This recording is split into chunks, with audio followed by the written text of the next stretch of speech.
Mm. And I'm live. That is pretty cool. Today is 30th of October 2025, Thursday. And with that, let's begin. There was a question yesterday which I didn't do during the stream, so I'll do it now. Yeah. Like I think I shouldn't have backed away from solving that question.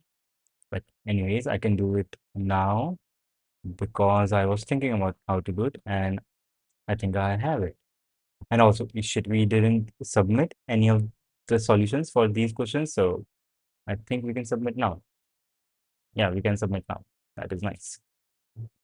Email set, attach TCP. Okay, and shit, yes, there is a greeting message. Best day ever, like for real, bro. This is real. Don't forget. Yeah,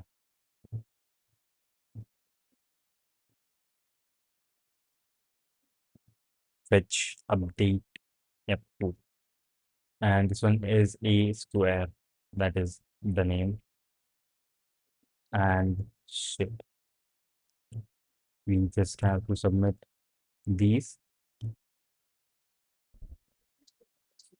And okay, a square and yes, of course, if this was accepted, it would be very, very bad if this wasn't accepted.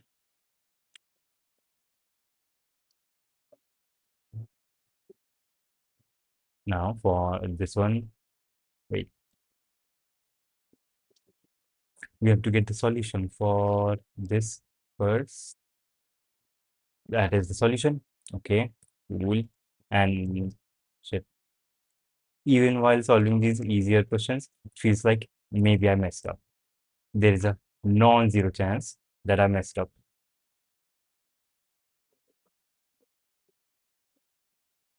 But yeah, that is fine. I think that will always be there.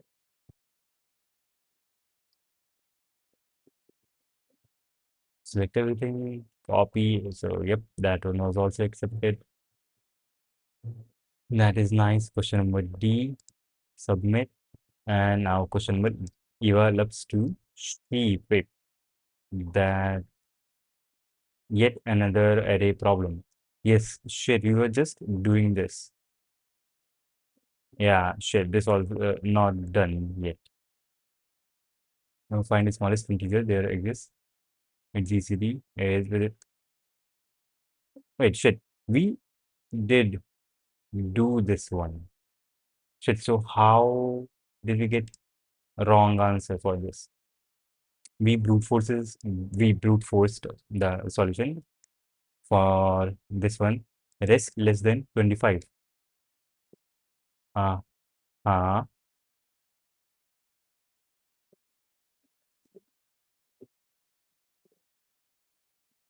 okay, shit, something was not right in this one. Wrong answer on test 4. Maybe a overflow error. You are given an integer n and an array a of length n. Find the smallest integer this such that there exists an index this with which the GCD of the number is 0. Otherwise, output minus 1. Minus 1.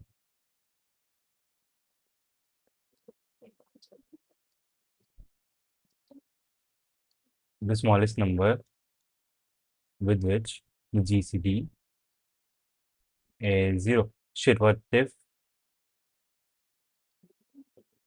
the smallest number from x to 10 power 18 where the GCD is 1 and if x exists and also a is also in that range and we want the GCD to be 1.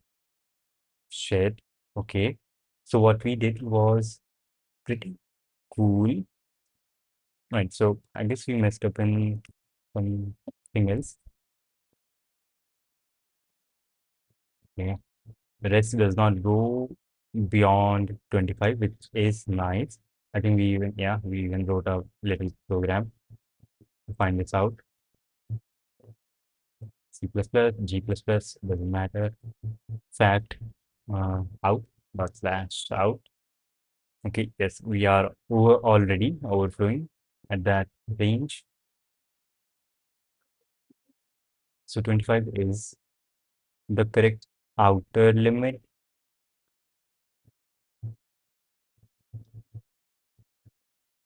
Okay, so uh,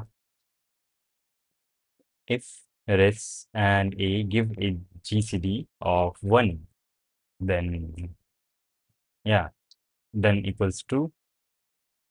And break shape done equals true. I mean, we don't have to break. It would still be fine without the break because we are not updating anything. We before updating the next iteration of rest, we would break because of this statement. So here, adding or removing break shouldn't do any change. Maybe we go up to 25. Shit, this does not make sense. This is getting wrong. My submissions, and this is division E, which is like crazy. Okay,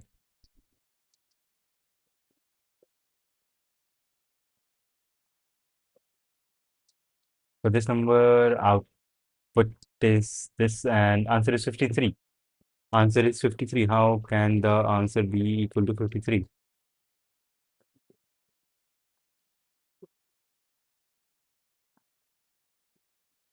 Shit, how?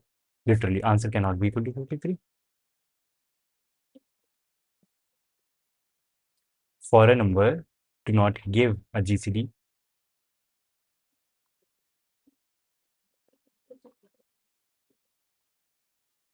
of 1.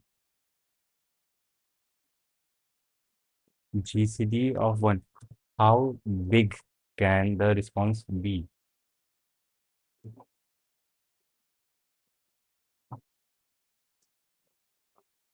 Shit, factor.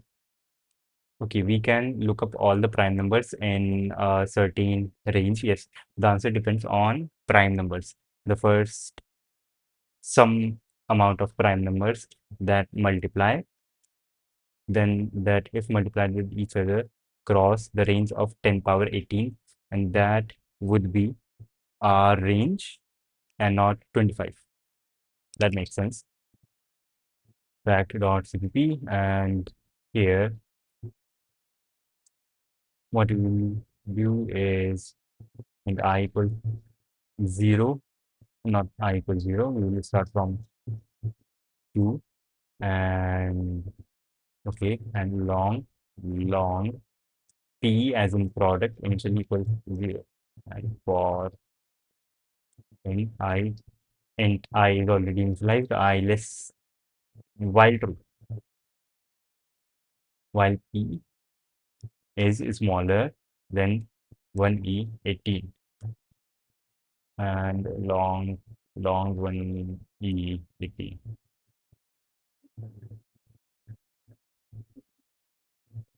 range,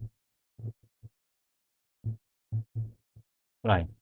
And okay, we have to check if I is prime or not. So if yeah is prime function some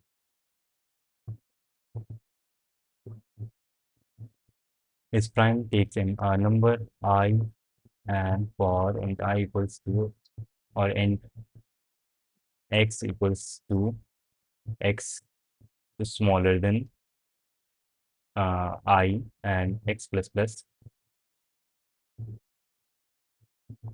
So int var equals 0, yeah 0, and we will begin x from 1, and x will be smaller than or equal to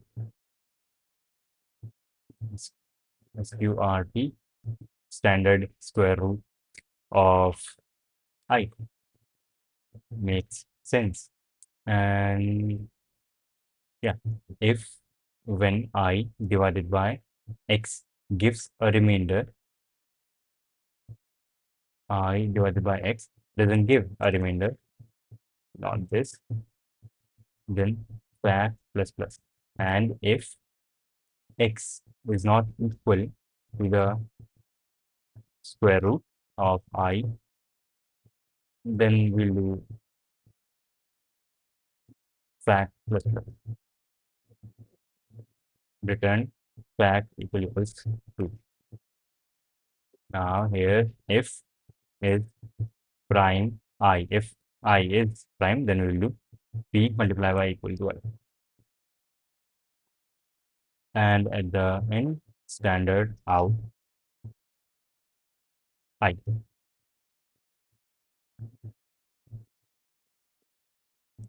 G plus plus that out dot slash out. And 2 is crazy. 2 is like actually crazy. Yes, of course.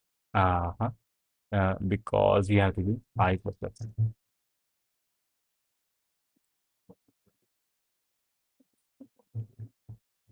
Best day ever dot sh, yes, dot slash out.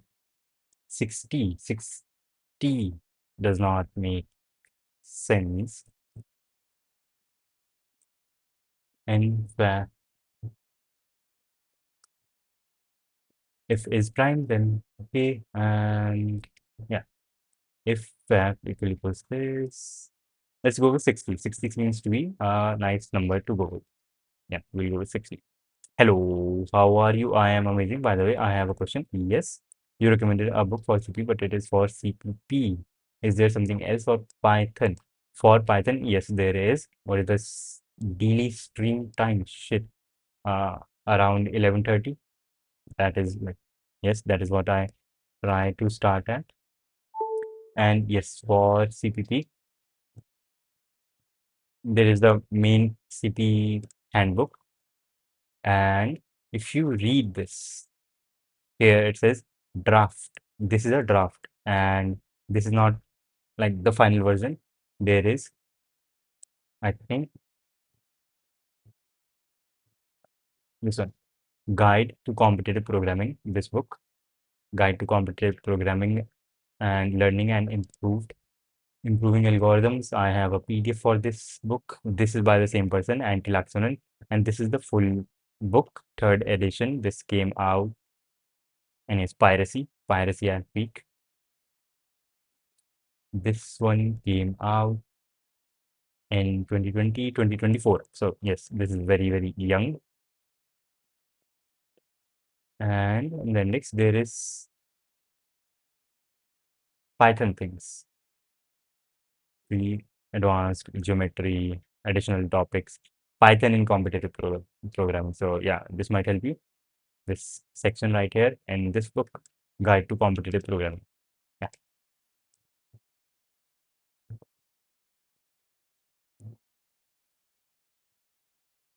And in this question, we will go with a range of 60.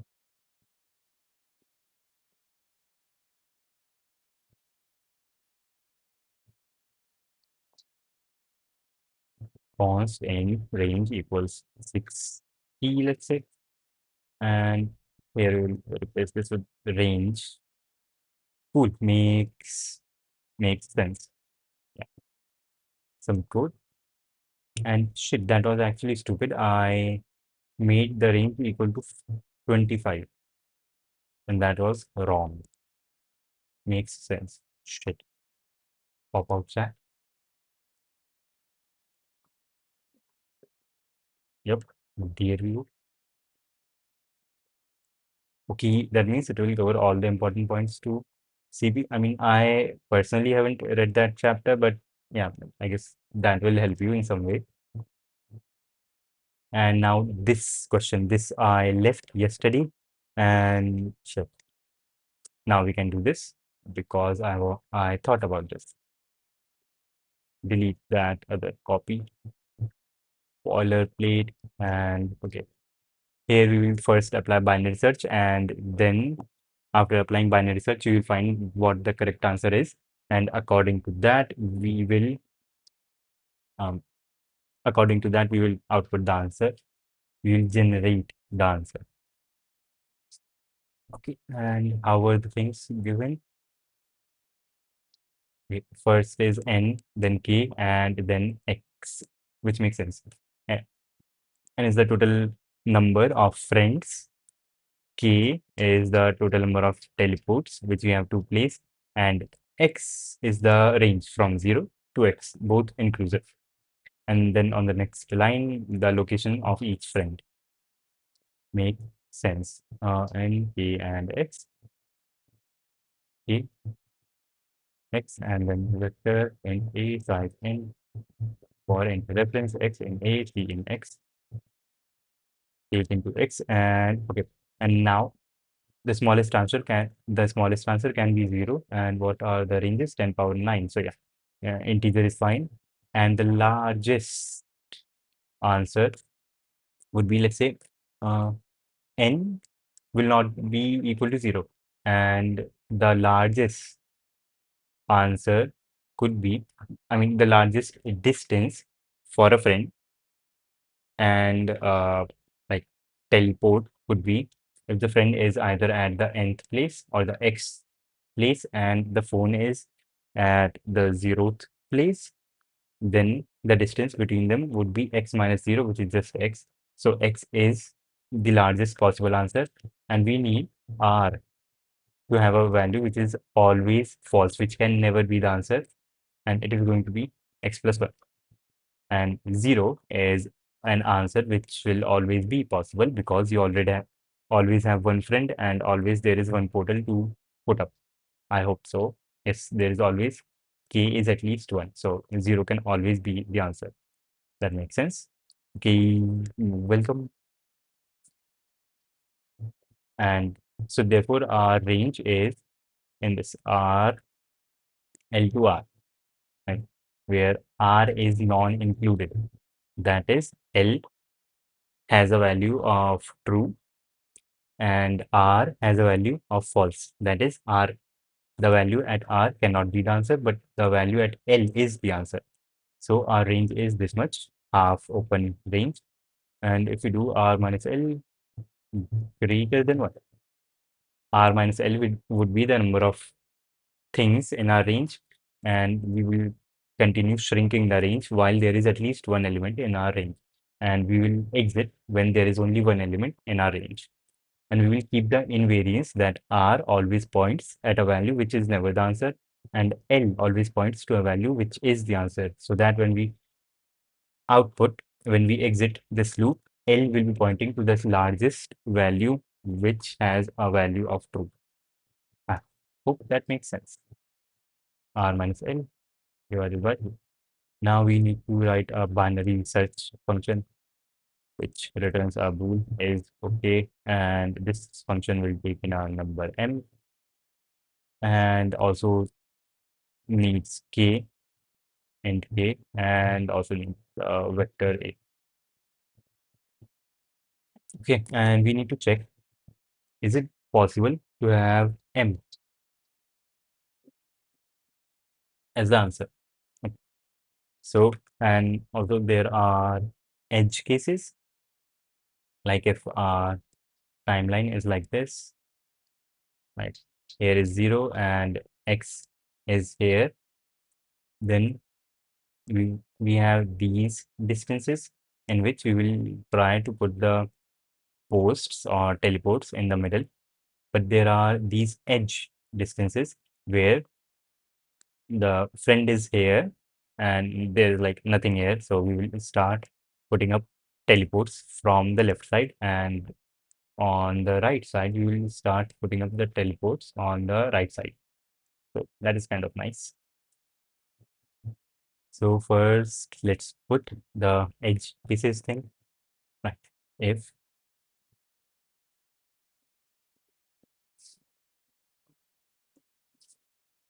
if the number of teleports which we can put on the left would be, and also shit, we will sort a after taking in a, sort a dot begin and a dot end.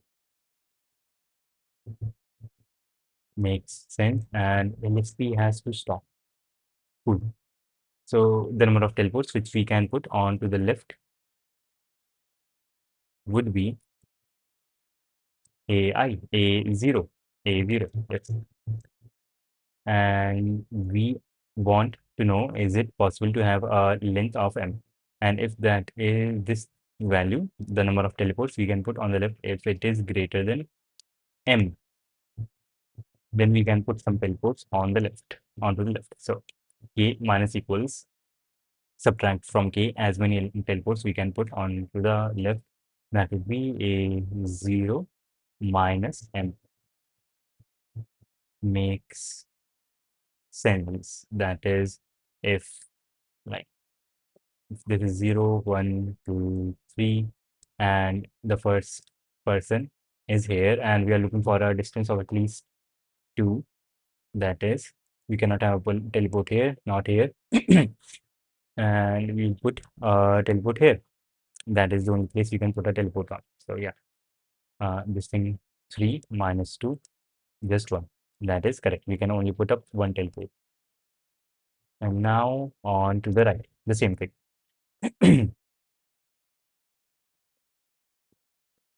On to the right, the number of teleports which we can put up is x shift. We don't know x.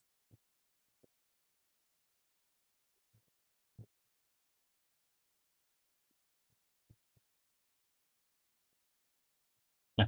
X is how many we need, and how many we can put would be x minus a dot back, which seems correct. If we have like x equals 10 and the last friend is at 7, then the number of places onto the right would be, yeah, 10 minus 3, 8, 9, 10. This is correct. And if this value is greater than the distance which is required, then this, and a minus equals x minus a dot back minus n. Cool. And then we will start to iterate for n. I equals 1, I less than n, I plus plus, and what is n? That is a nice question. And n equals a dot 5.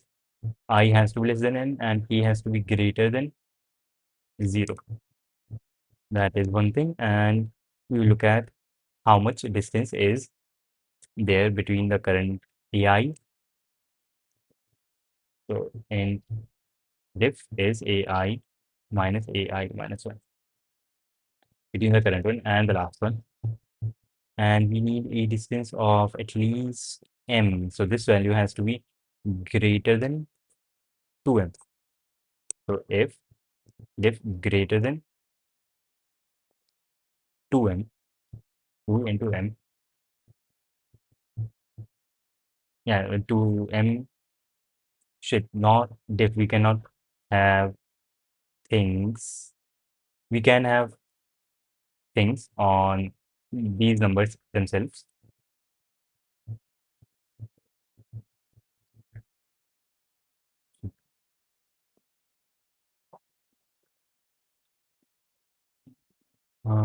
Yeah, this is good enough, I would say.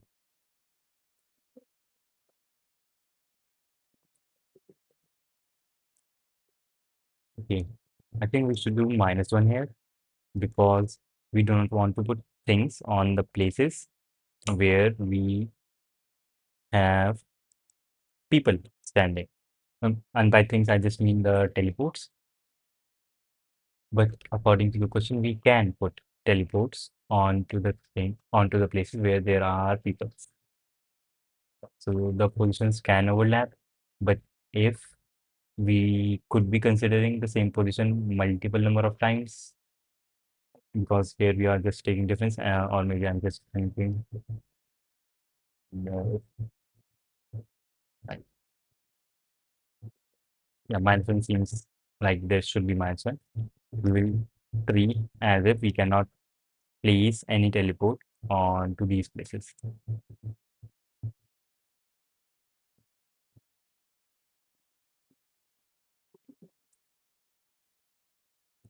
Okay.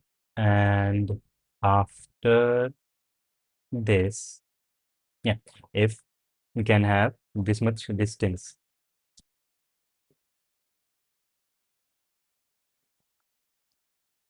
which is correct. Yes, shit. Okay, this is correct. This is correct. Then we will do k minus equals diff minus 2 into m, which is really nice. And at the end, we will return k smaller than equal to 0. If k is smaller than equal to 0, then possible. Otherwise, if there are some k left, some teleports which we haven't placed, then not possible. And here is okay. Is okay what? M, K, X, and A. If the current value of M is possible, then we will make L equals M. Otherwise, it is not possible. If it is not possible, then R equals M. And at this point, when we are outside the loop, we know that L is the highest value which is possible by node search. And after this, we just have to output the answer.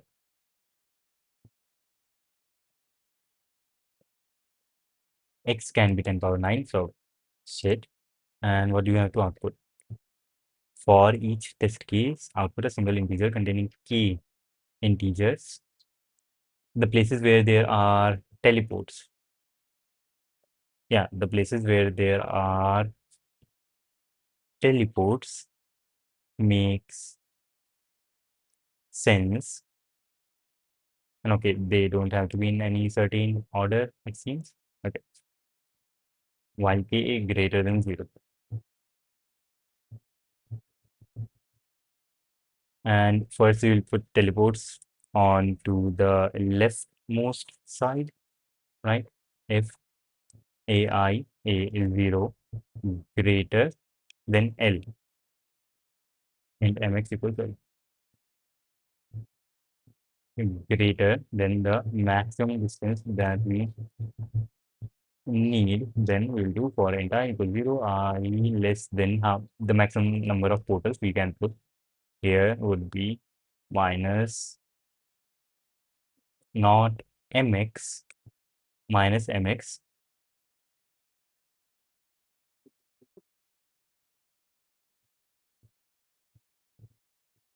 and not just this k also has to be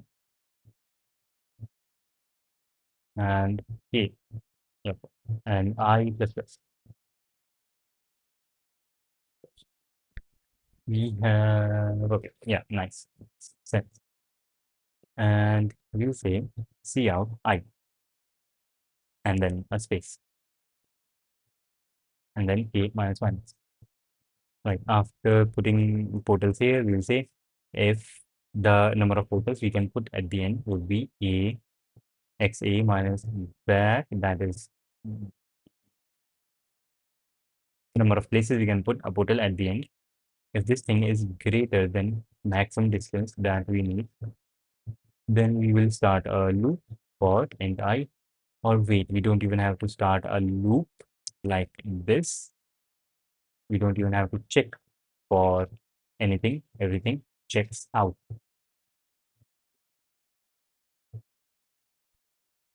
Int I equals x. Shit. I equals 0. I is smaller than the number of portals we can put at the end would be x minus a dot back, the biggest value, minus x. And along with this, k also has to be positive integer. And like this, then c out x minus I with a space, and then k minus minus. And now while k is greater than 0, not while, we will say for int I equals 1, I less than n, I plus plus, and not just this. We will also see this thing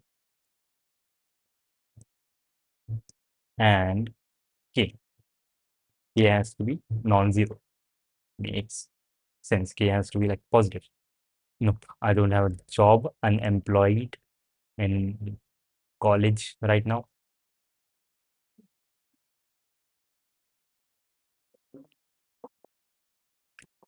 Int I equals 1 and then I has to be less than n. Okay. And after this, you will see how many things we can put in place. In diff would be AI minus 1 minus 1, that is the places. Yeah, that is the number of things we can put in here. And if if yeah, if not just if, I would say while.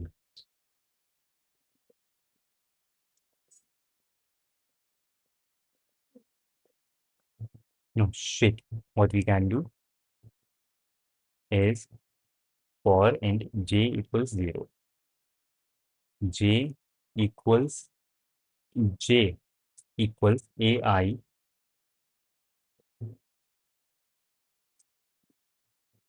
Say this goes still here, and I does not go to the last one. I n minus 1. For int j is going to be the index at which we are going to place the portal, and j will start from AI plus k. Yes, AI plus k. That is where j will start from, and we will go forward till j, the place where we are placing this thing, and I plus 1. J plus k is smaller than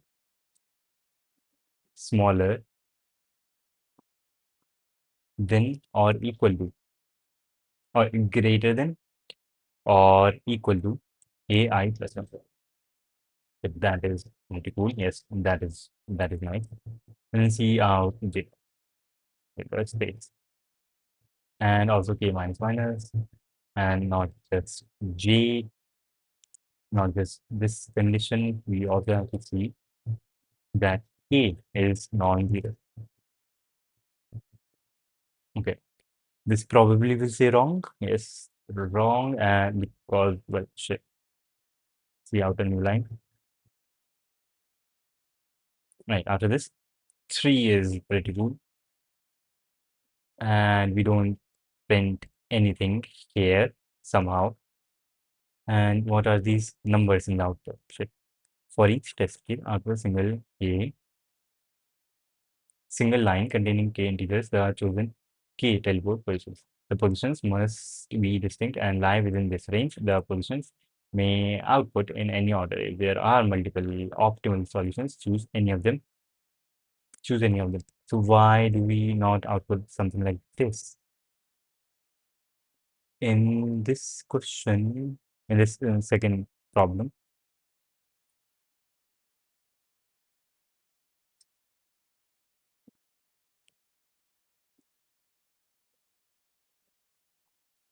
0 is always achievable.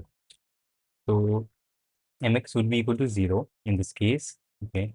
And when mx is equal to 0, we can just output things in any order, does not matter.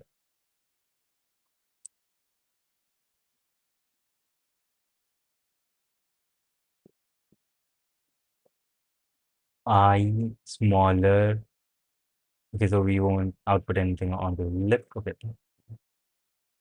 If not mx, we can write something here.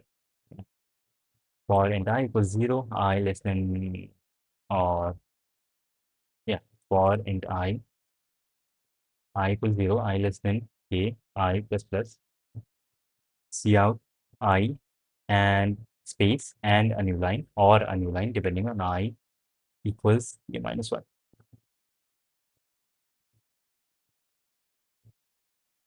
And this is a very hacky way to do things.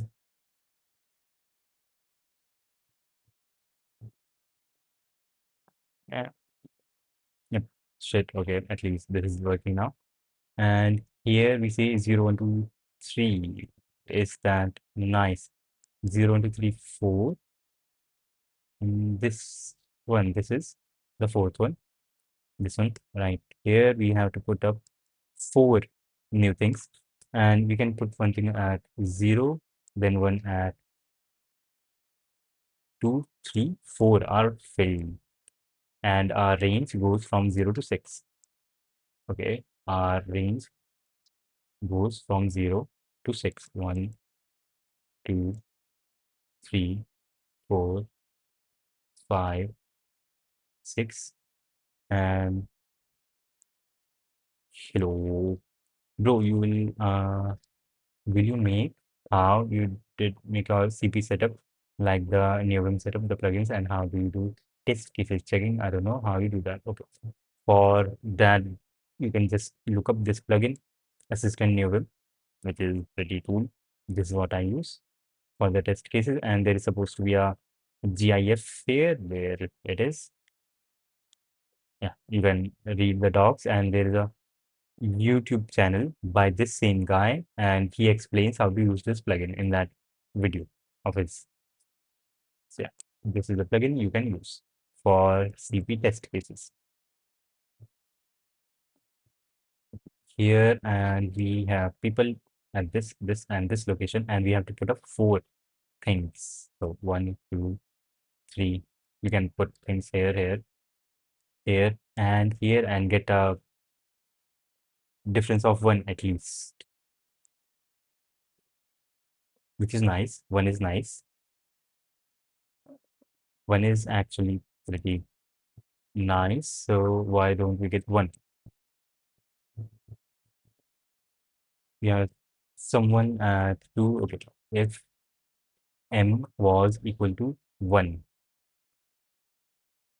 m was equal to 1, then list this 2 minus 1. Shit, that is wrong. 2 minus 1, that is wrong.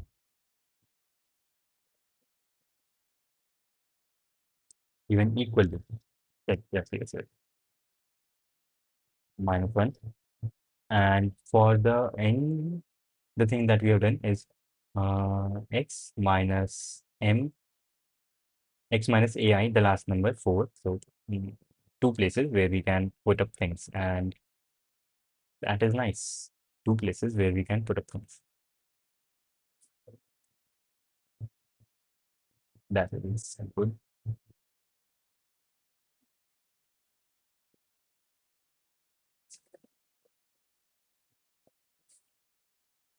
Two. This is correct, and we can put up. But we have 2 places, and we need to save 1. Shit, we don't need to save 1.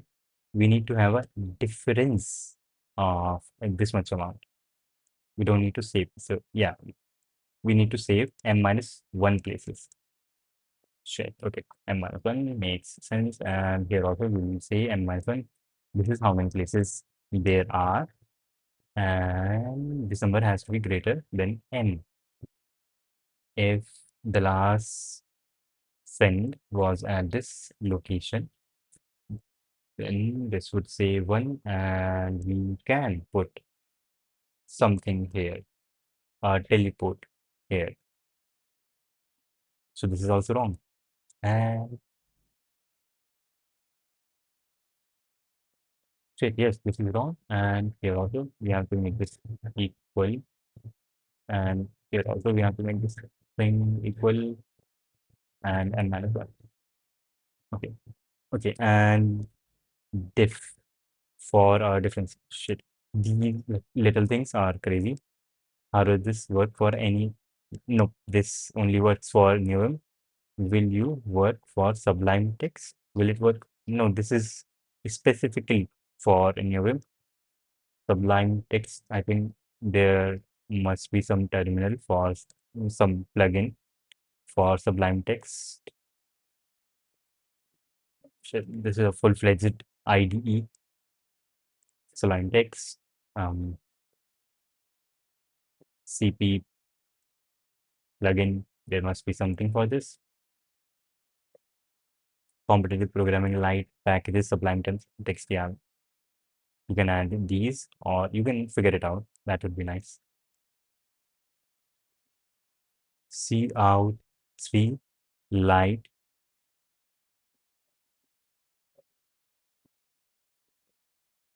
Okay. Hi. Yes, and this is crazy. This is crazy. Either you can put the index here and then the thing that you are indexing into afterwards, or you can put the thing here and then the index after, which is crazy, like literally crazy. And okay, I do not expect anyone to remember this, but this was one of my first posts on the YouTube channel.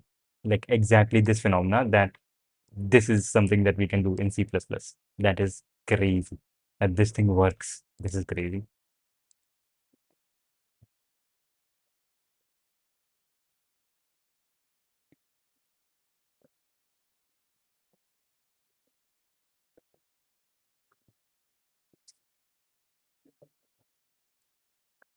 And difference, that is how many things there are in the middle. And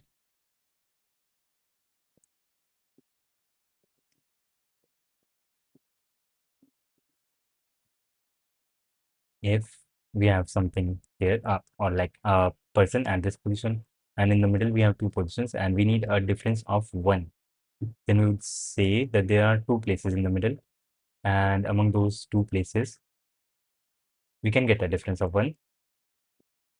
How many places do we want m minus 1 into 2? Right, and if we wanted m to be equal to 2, the difference to be equal to 2, and if we had something like this, then m minus 1 into 2, that would just be 2, 2 minus 1 into 2, 2, and we can skip these two and we can put something safely here. So yes, here, m minus 1, and this can be even equal to this, m minus 1 into 2, 2 equal. No, this cannot be equal. Yeah, diff has to be greater than this. Here diff would be 3, but if diff was 2, then this thing would fail. Yeah, then this thing would fail. So not equal, but higher.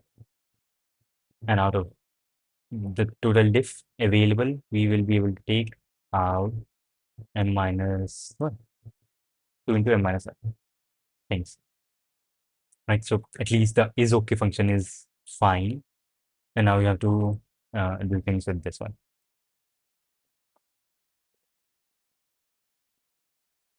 Okay, so this works. And if m is not equal to 0, then we will first of all put things at the start. Yeah, that is crazy. And this was one of the things in the start of C++ programming language, and this book. You can probably find this in this section somewhere, basics, abstraction mechanism, or basics, or somewhere. Should this would be like really fun to reread this whole section of introduction. Yes, this would be really fun to reread this whole thing again. Not the whole book.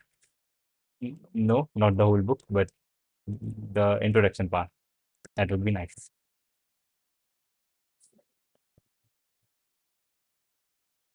We first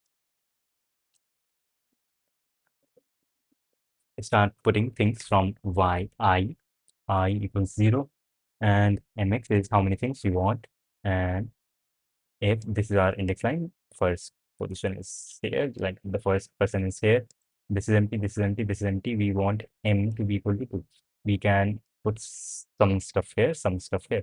So m minus 1, this would be 3, 0, 1, 2. We can put I can go up to 0 and then 1, and this thing is 3, 3 minus 1, 2. Yeah, I has to be smaller than 3 minus 2. Or yeah, I can be equal to 3 minus 2, which is what? That is none. That is for the start. And then at the end, if we are at the end, I would say I can go up to this thing.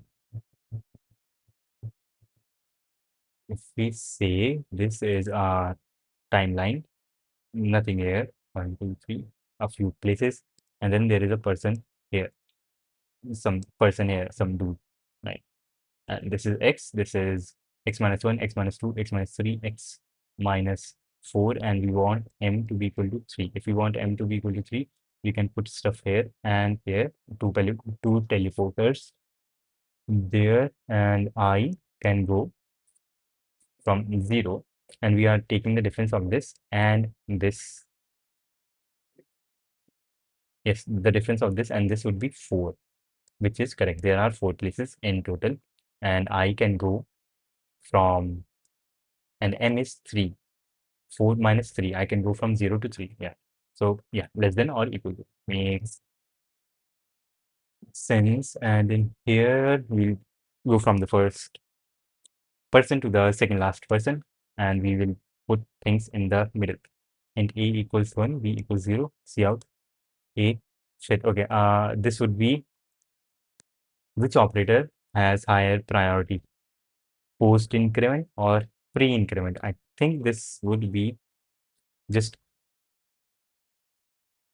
a plus plus plus b, and a's original value will be taken, and we will add b to this. So 3, is this correct? And this would be correct. 3 would be correct if post increment has a higher priority than pre increment. That is, this plus plus could go with a and a post increment, or this could become plus plus b, as in add 1 to b and then add the result to a, in which case this would turn out to be 4. But I think this would be 3, depends on the precedence, or yeah, precedence of post and pre increment. And in this, okay, yeah, now in the middle.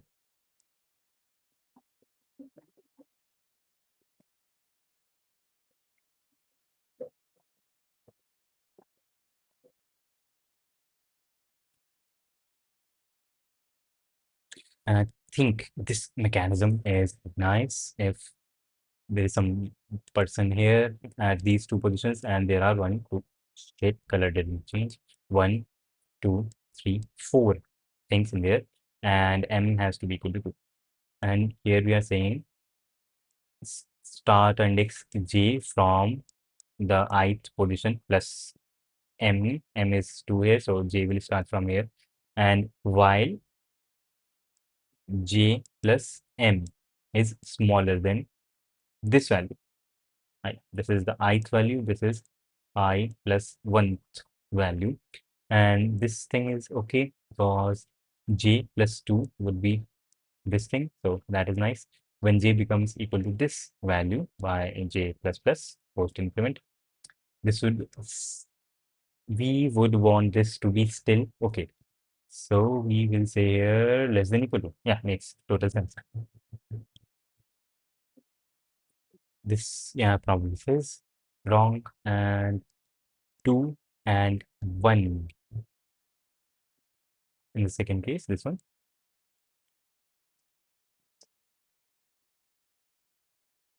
There must be 5 teleports, and shit, this is the second one, and second one is nice. But the third one, in the third one, we just want 1 teleport to be there, and one person is at index 4 and the other one is at index 0. So 0, 4, 1, 2, 3, and 2 is literally the best thing. Distance 1, 1, 1, and 1. But we say 1, which is stupid. 1 is not right. Yes, compiler will read a plus plus b message showing me. How about this? If a was initially equal to 1, then in this case we would get 1 plus 2, which is 3. Same answer, 3. Hey, live Walrus, how are you doing? I am doing amazing. How are you?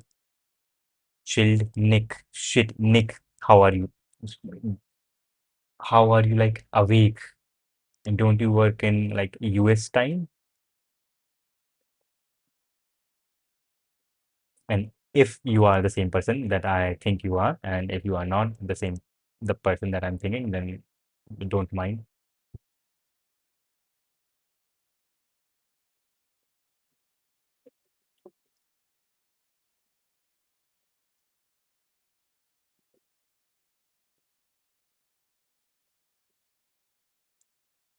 Maybe there is something wrong with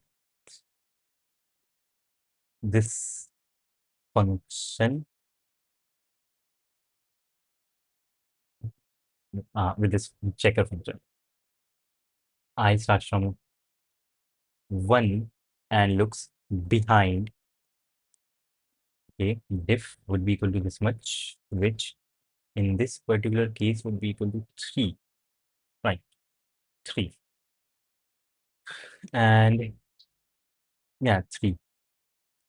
So if diff greater than 2 into m minus 1, m is 2, m minus 1 is 1, 1 into 2, 3. So that is nice, and k is just equal to 1. So diff minus 2 into m minus 1, m is 2, m minus 1, 1 into 2, 2, and diff is 3, 3 minus 2, 1, 1 minus k. So this should return true for n equals 2.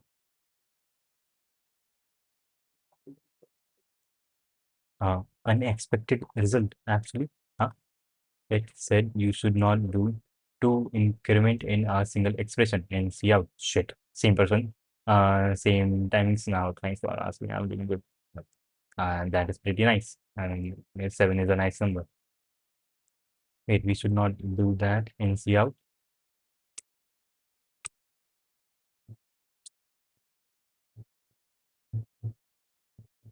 Mx plus plus plus plus plus mx, and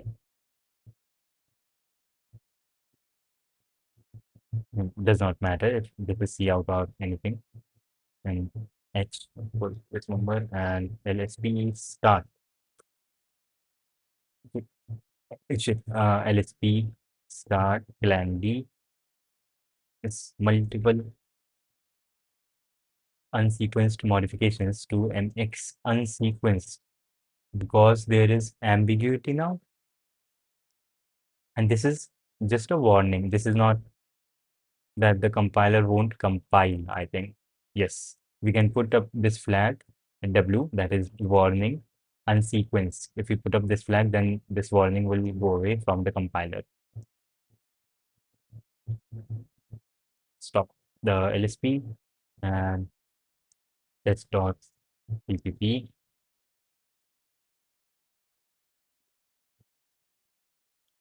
include iostream int main and I equals 1, or let's go with a equals 1, C out, and a plus plus plus plus plus a, multiple unsequenced things, C plus plus plus out. Okay. Shit, it didn't even give any warning. Equal 4. 4 is 1 plus 2. Should be 3, but this is equal to 4.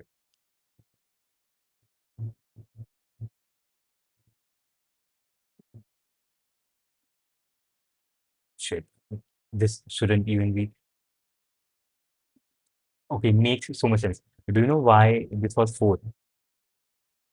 The compiler must be calculating this thing from left to right.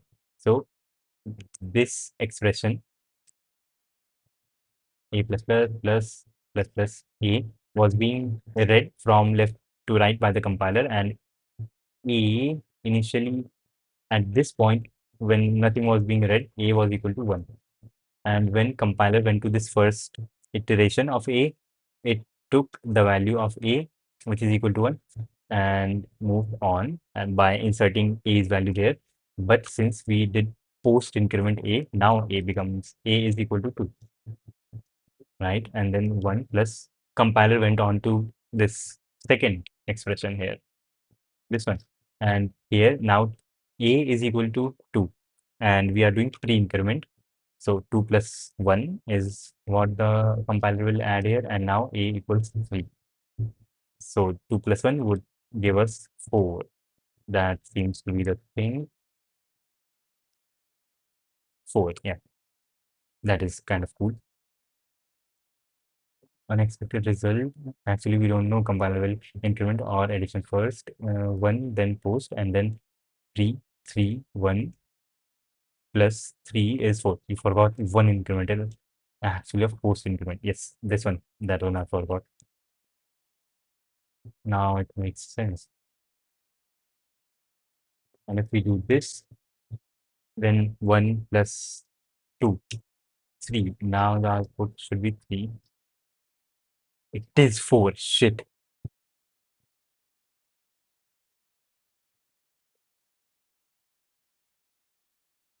Okay, 4 is great. 4 is crazy. Yeah,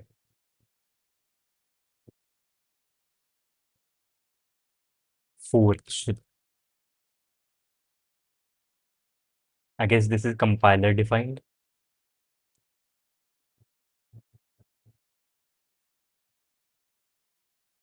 6.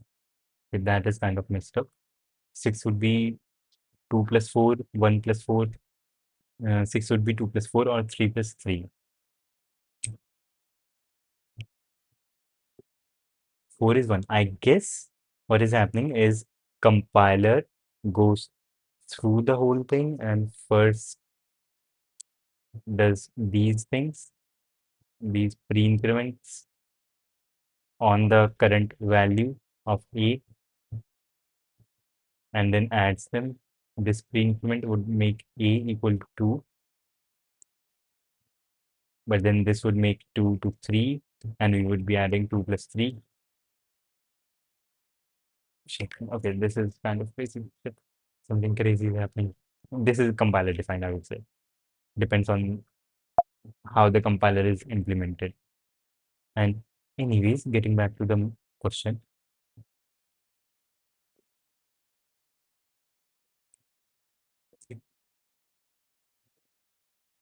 here, yep, we are getting the wrong answer for this one. 4 minus 0.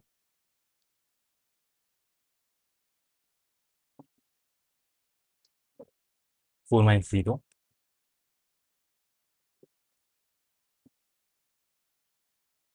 We should put something here at 2 with a difference of 2. Yeah, that is nice, but we are not doing that. It's okay.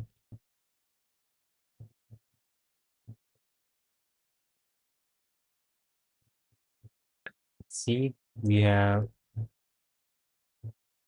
one test case. Right, we have one test case, and this is the one.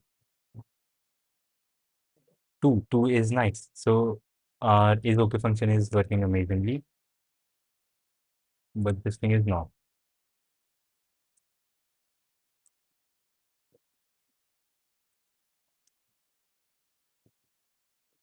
J equals A0 plus K. Shit, I, AI, which is initially equal to 0.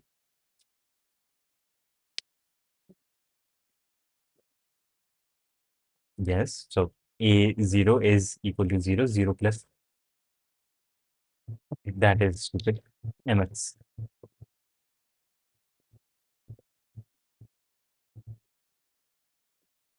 And we can remove this line. Okay. 2 is nice, but I guess their 2 is different from our 2. And 3 and 4 here for the fifth test case. Fifth one, this one. 3 and 4, we just have to put in two things. 3, oh, okay, 3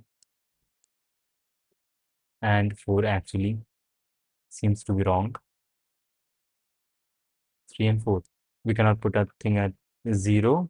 We have places 1, 2, 3, 4, 5. 5 places to put things at, and this is odd.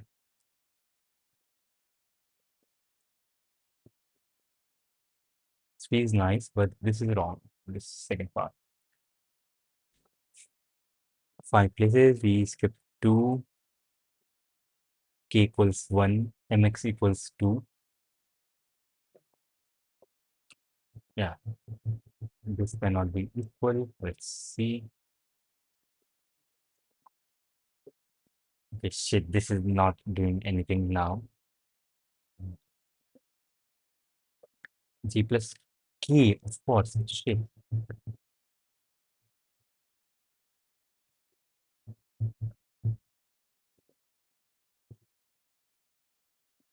Okay, what do we have? 3, 1, 2, 3, and these things match 2, 6, 10. This also matches, this also matches.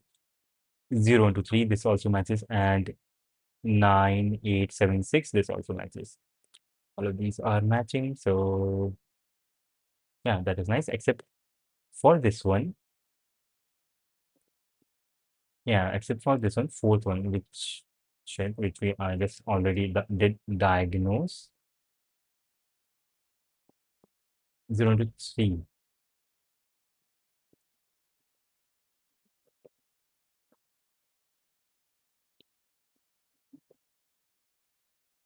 0, 1, 2, 3, 4, 5, and 6. That is the range, and things range from it will be 1 plus 3, I guess. Yeah, that is why an expected result you cannot determine what is happening. It is among the things which are not specified by the C++ standard, but it depends on how the compiler is implemented. How can I start? Any tips? I have learned Java till oops. Can I start CP now? You can start CP whenever you want to start CP. You can just start solving questions. Right? And if you need some place to look up questions, this is a nice thing. This place is nice. You can go up to this sheet and start solving questions at a lower rating and slowly go up. Yep, there you go. And 2, 4, and 3. 2, 3, 4. We did diagnose this one, and we have to put up 4 things. And yeah, we have to put up 4 things. This, these two, and these two.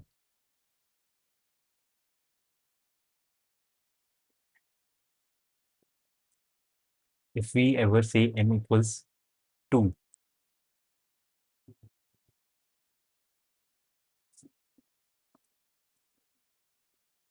m equals to m minus.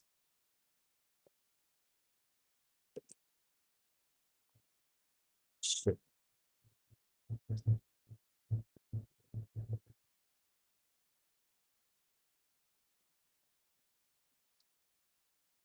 Yes, shit, this has to be in a bracket.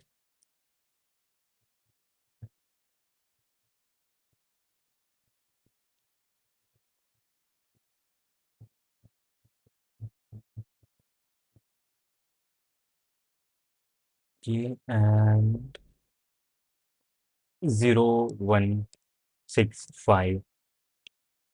Shit. That is way too much time for a question from division 4. E. Okay. Now, after this, questions from 1500 rating. Accepted? Okay, that is not very cool. Problem set 1500. We are not joking. We need to do difficult questions and get better. Check this out. A equals 0 and C out A plus plus equals 1 and plus plus A equals 3. I would suppose this thing would be true. This thing would be true. Okay, shit. This is compiler defined. This is also compiler defined.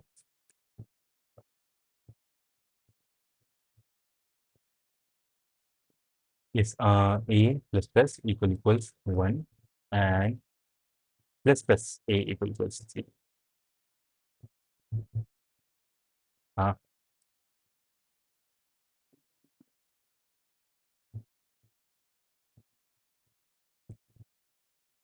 yes. No. Uh, shit, that is literal error.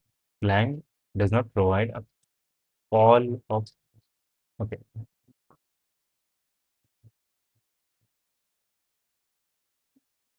Yes. Yes. That is yes. That is yes. It is. It is one.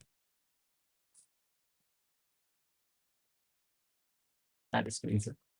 And yes, this is compiler defined. And if let's change the compiler first, we will use G++. Output. Yes. Yes. And if we do clang plus plus, this out. It is taking time, and that is also yes. And this is completely compiler defined. How to improve maths for CP? No, now compiler knows. Now compiler knows direction. Check. How to improve maths for CP? I mean, I also want to improve maths, and I guess I personally haven't been improving my maths, and there is a book that I want to read on maths, which is Concrete Mathematics, Donald Knuth, and shit. Okay, I will start reading this from today onwards.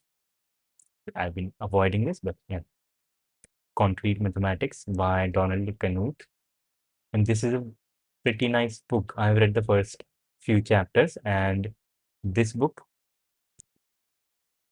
gives you intuition for coming up with recursive functions. Like you have a problem and you come up with a recursive solution. For example, for the if the input is n, then this would be like p. Like for factorial, you can say the nth factorial is nth number into f n minus 1. That is a recursive formula, right? And to calculate this, you have to run a loop. And this book is mostly about converting such a recursive formula into a closed form formula so that you can like you don't have to run a loop to calculate this thing, and you can just you have some terms and you have some terms and you can just apply the values in that equation and you will have the answer. In all compiler it will evaluate left to right always. So that is nice. So that is nice. So have you been reading the C++ programming language? That would be cool. Yeah. And also he talks about if you have like if you want to calculate this thing, then you could say a power b equals or shit. If you have a function which takes in two values a and b, and the final and this function raises a to the bth power, and you can define this function in a recursive way and say this thing equals a multiplied by f into a comma b minus 1 if if b is not equal to 0. But if b equals to 0, then this function returns 1. Right? So this is a recursive function, but you can turn this into a closed form function and just write a b equals a power b. But there is a thing because recursive functions or there were a lot of functions which used this functionality. So we added the exponentiation operator and we started to call the exponentiation operator as if it were a closed form operator, even though it is not. Yes, you will be able to better understand this thing from the book, Concrete Mathematics. It's like continuous and discrete. That is what I hope. There is a straight formula for Fibonacci series, I guess. For Fib, there is a straight formula, there is like um Fn divided by Fn minus 1 is closely equal to 1.6 something, the golden ratio. You can use this, and this becomes more and more true for higher and higher values of n. And yeah, the closed formula for that is the first thing that comes up. Of course, yes, we can do this. Whatever this is, Fn equals 1 divided by root 5. This okay, that is very like specific. The golden ratio, the golden, okay, there is only so much precision we can get with root 5, but that is nice. Formula breakdown, the Fibonacci nth number, phi, the golden ratio, approximate. Okay, golden ratio equals 1 plus root 5 divided by 2. 1, 1 plus SQRT, or 1 plus 5 raised to the power 1 by 2.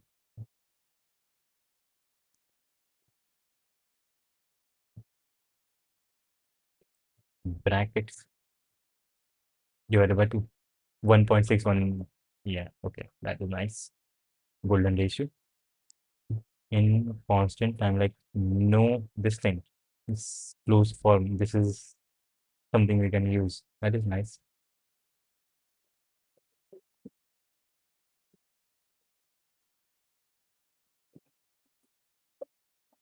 And this, I don't know how, but this resembles some equations we have seen in R.S. Agarwal or some school book.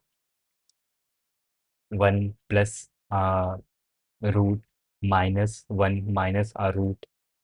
It looks like some identity for calculating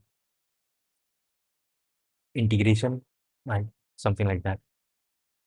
In these, let's solve some questions. Ore, let's do Ore, stopwatch, and we'll do Ore. Yeah,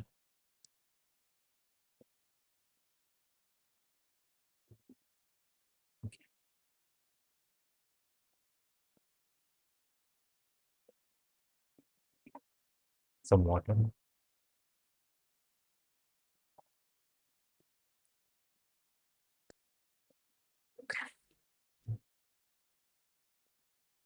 Shit, but we didn't do this one. Okay, we did do this one. My bad.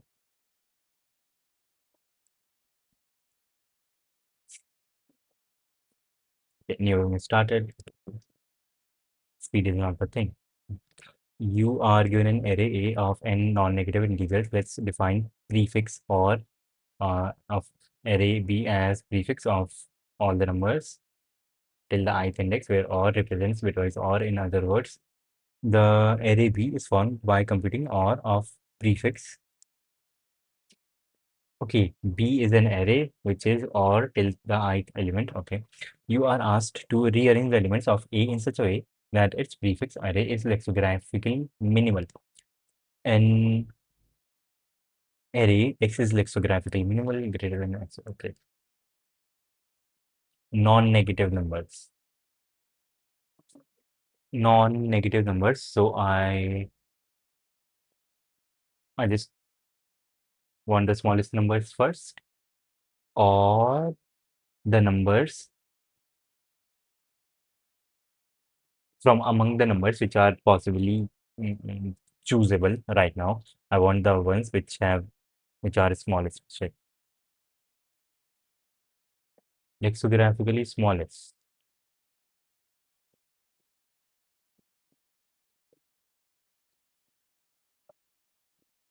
Maximum. Okay, so we can just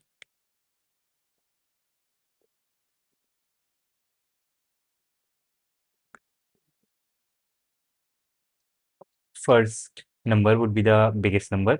Yes, makes sense. And then the choice of numbers would depend, and 10 power 5. Okay, we cannot go n square. We when we add a new number onto the right. That number should have a 1 at the places where the previous number didn't have a 1.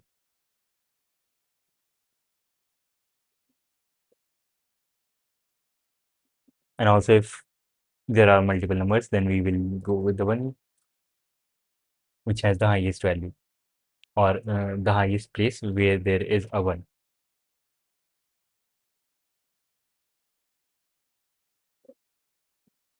101, 1, okay, 4, 2, 1, 0. This is just like 15.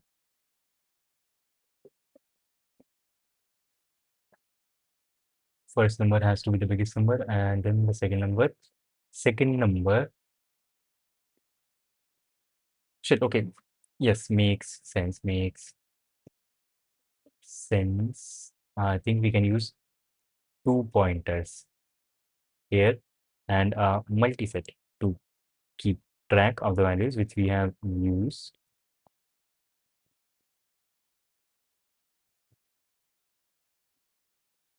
Under test cases, okay, first we will take the biggest number and then we will look at the next biggest number, or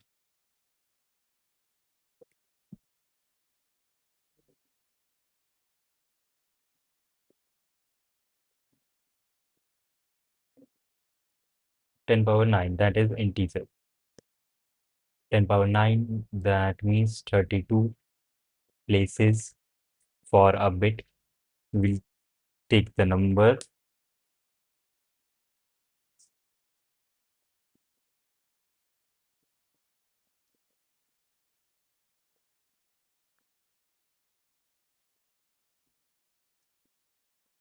only the biggest bit matters. Right, right, right. Okay, okay. Yes, we can do this. Makes sense. Okay. And then take an n vector in a set integer multiset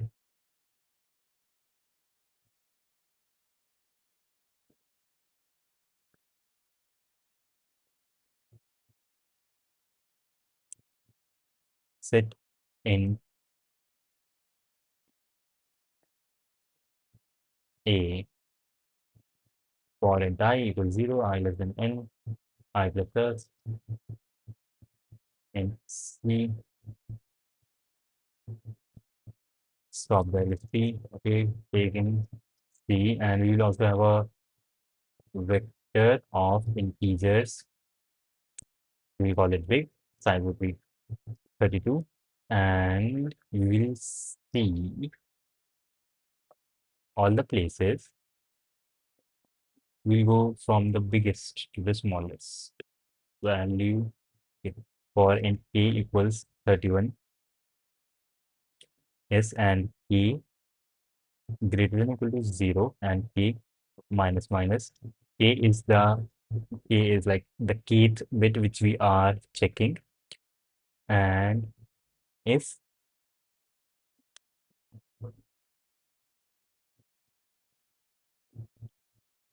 we say initially everything is in that range is equal to is minus 1 is depicting that there is no number at that place, right? And if 1 left shifted by k, and c, if there is a bit at the kth position, then okay, then we know. Then if big k equals minus 1, if that is minus 1,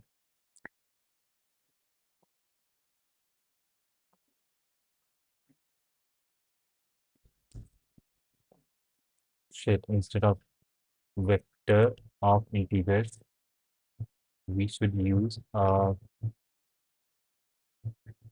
vector of vectors. Yes, we should use a vector of vectors. That would be much better. Size 32,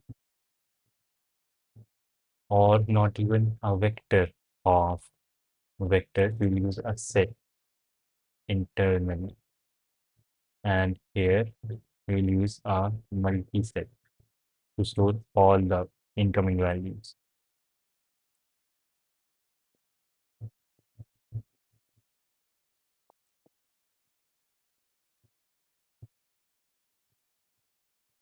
And when we get C, we say a dot insert C and a dot insert C. And if there is something here, then big K dot insert C.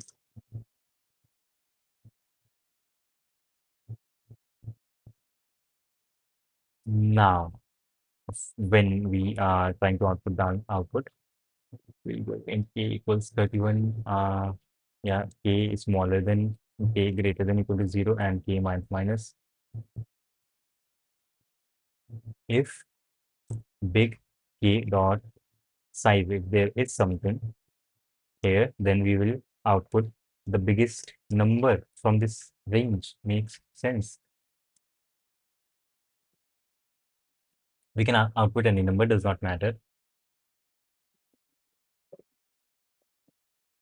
because we only care about the highest bit that there is. No shit, not just that, we do care about outputting the biggest number. My bad. Auto IT equals big A dot N minus minus. We have this number and we will say C out the value at that place.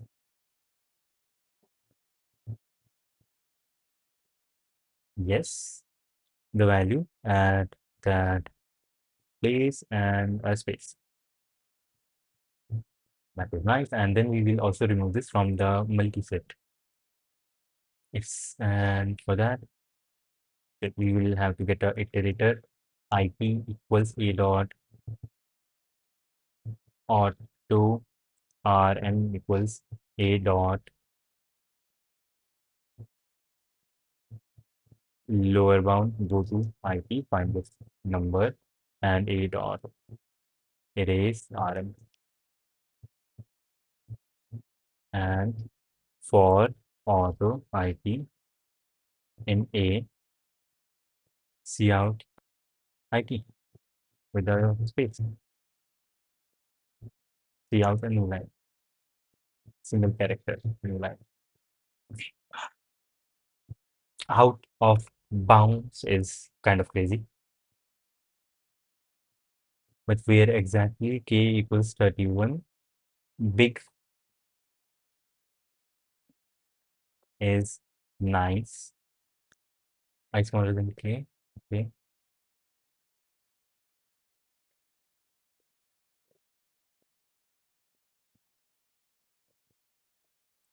So there might just be one element. Even if there is just one element, we wouldn't have any problem.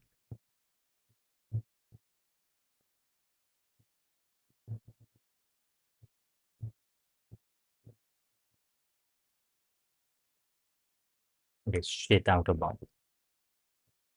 See out high end line. We are seeing some things. If we mess up in the third test case, in the third one, this one where we just have two numbers, where we just have two numbers, and this says out of bounds. Because of this, if A dot, but we are checking if A dot size does exist.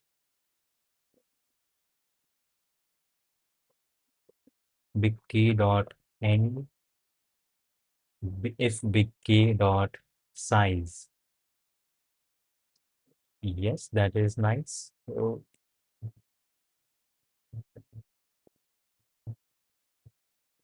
where exactly are we messing up?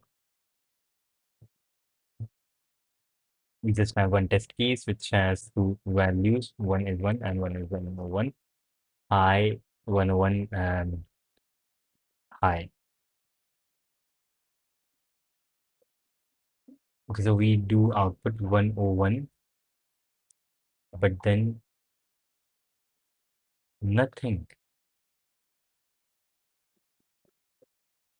Okay,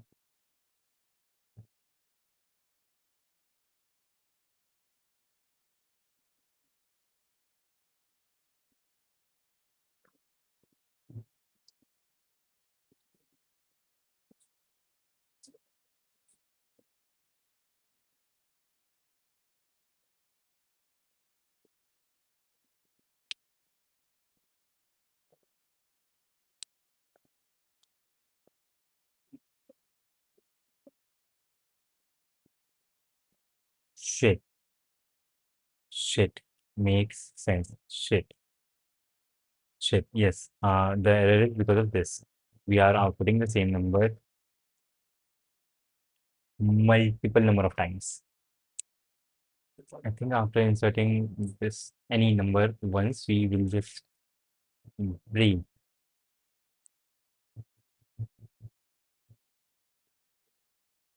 Can we just break so that we are not adding the same number in multiple locations?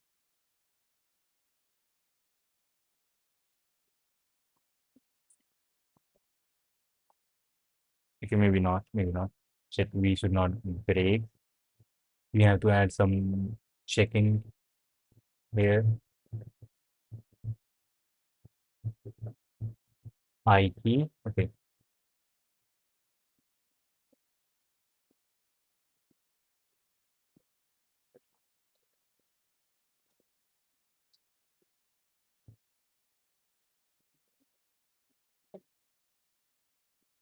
If we have removed this IT thing from A, we will not output this.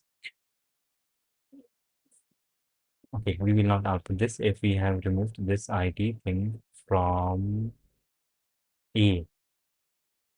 Binary search. Okay, how do we know count? We can use count in A. Y E dot count or go to IT is not equal to 0 or yeah.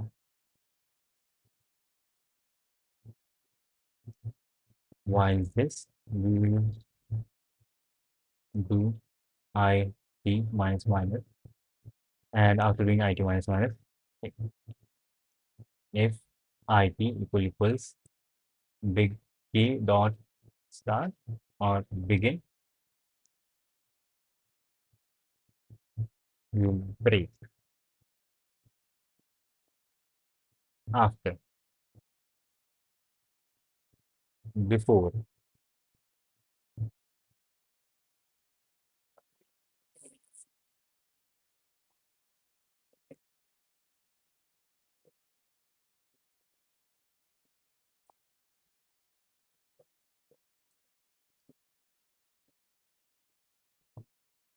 If IT equals big K dot begin, then we will break. Okay, and then IT minus minus if not, and then we will break if IT is equal to the beginning, and then here we can check if A dot count go to IT, then we will go through with this whole thing. Otherwise, yeah.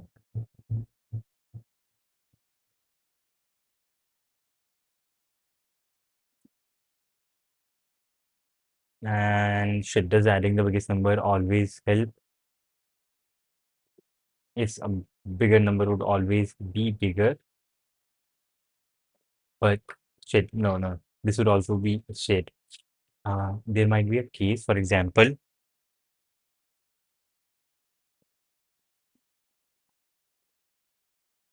This would work.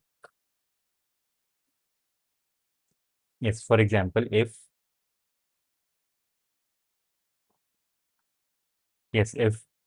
we if our first number is like 1 1 0 1 0, and our second number is no one here, 0 1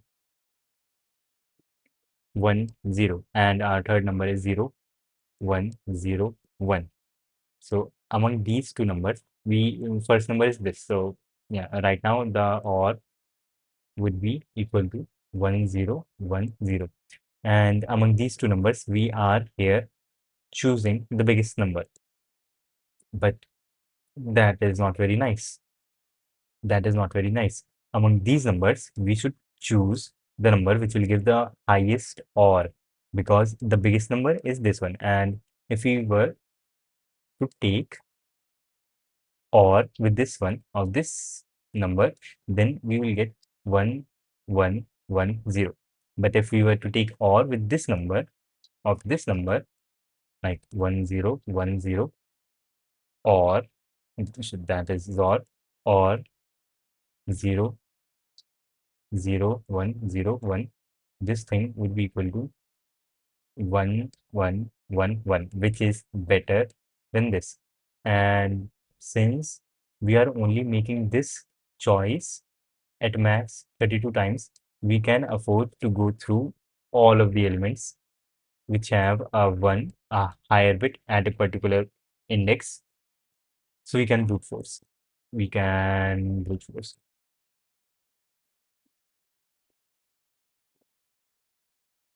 We can literally brute force. Okay. For auto IT in big A. First of all, this IT number has to be present in A, and best equals -1. There might be a case where we cannot choose anything. Like if this current number, I if A dot count IT, if IT does exist in A, yeah, that is all we have to look for. If IT does exist, then this equals max of the current value of best bitwise or with the current running or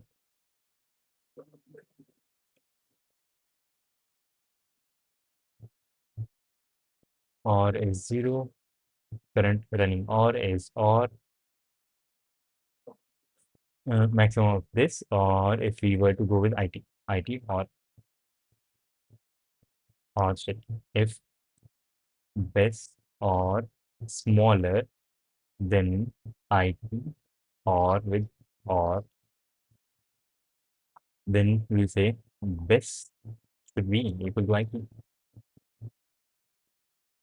This is greedy and this is the best choice right now.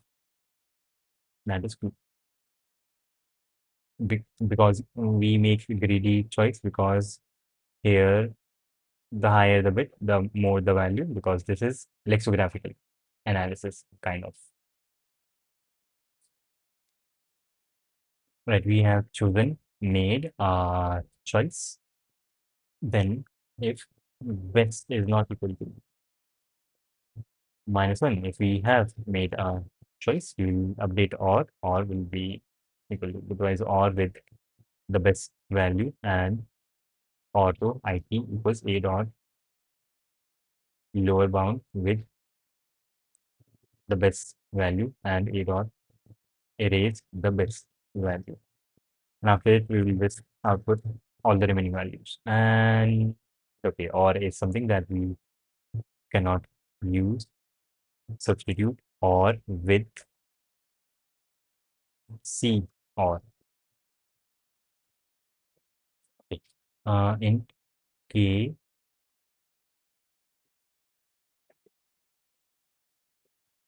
this also updated for, which is crazy. just two positions. Substitute F C underscore with F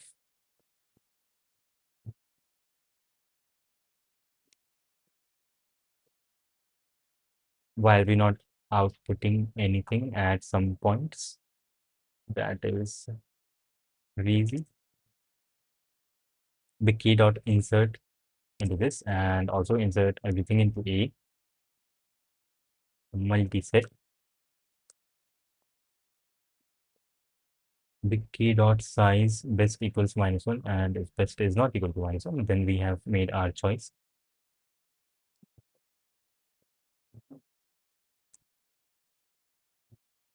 IT in big K for every possible value in which big K A dot count IT best, or if this best or is smaller than the current number that we are going with,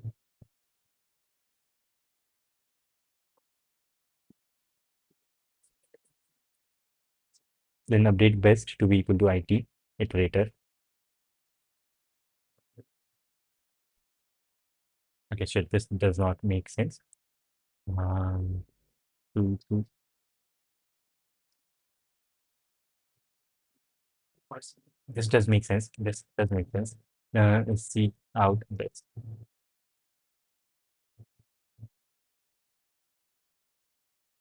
Look, 8, 4, 2, 1. Make pool 5, 2, 1, 3, 4.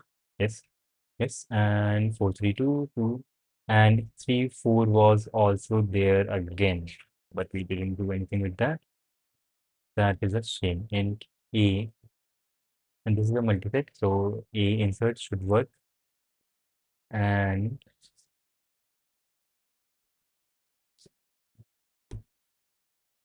IT best, just remove one occurrence of that. Shit. Okay, cool. Cool. 7, 2. Yeah, we can go with anything, does not matter. We can go with anything here. Does not matter because 7 already has all the ones. Right? 7 is 1, 1, 1. So yeah, nice. And this should work. This should now work. Should it? Let's see. Multiset and the highest values, the set are set. Instead of a set, we could have taken a normal vector, but this is also fine. Here, this step is not very time complexity heavy. And then this loop is also not very time complexity heavy, even though it can, in worst case, go through n iterations, but it is only doing that 32 times. So that is pretty nice. So time complexity wise, this is fine, I think. And there is a software update, and I hope this works. Wrong answer. Shit. Or array. Wrong answer. Wrong answer is crazy.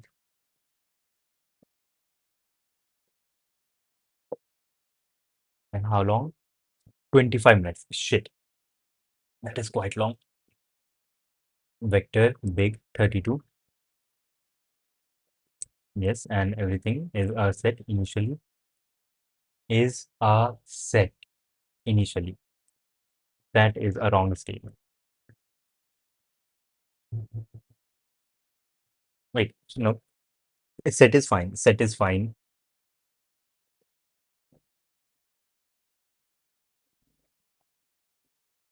Set should be, yeah, set should be fine because if there are multiple occurrences of the same number, wait, why would we choose the same number twice? We would not choose the same number twice. So yeah, a set is fine. A set is very fine. Because if we are choosing the same number twice, then we have already used up its contribution.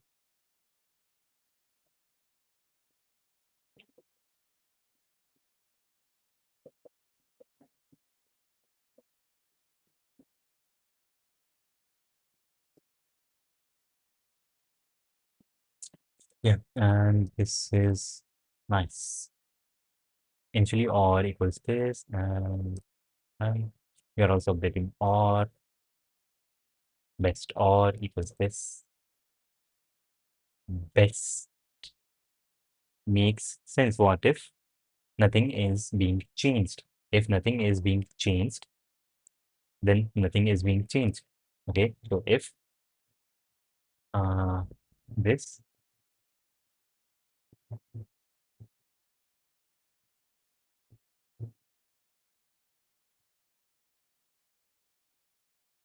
this, and or uh, current or with this is greater than current or, only then do this. Makes sense. So work here, and okay, I think that was the mistake, because wait, that was the mistake, because if we had something like 7, not 7, 7, 7, no, no, not 7, 6, 4, and 1, our out answer would output 6, 4, and 1. But actually, we should go with 6, 1, and 4, which is better, because 6 in binary is 110, 4 in binary is 010, and 1 is just 001.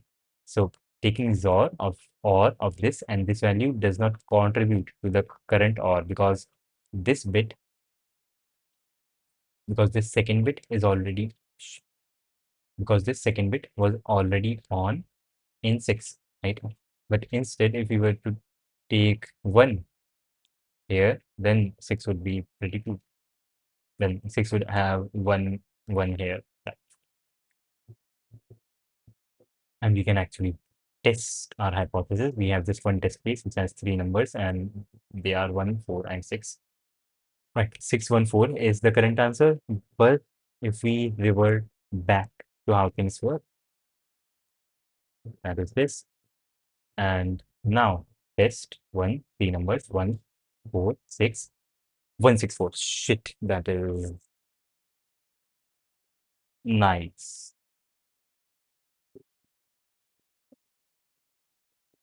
Shit, so that is not the problem. That is not the problem, because here, shit, we are best is equal to -1 does not make sense.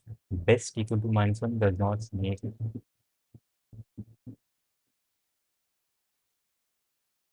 make sense, right?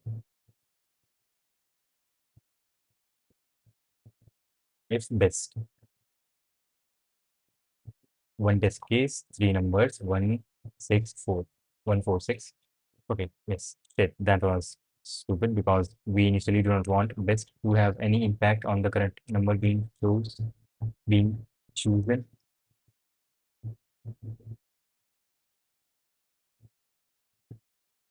Okay, cool.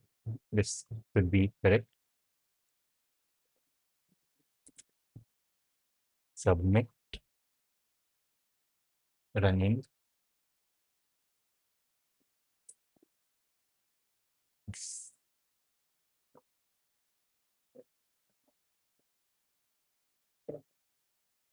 Okay, shit.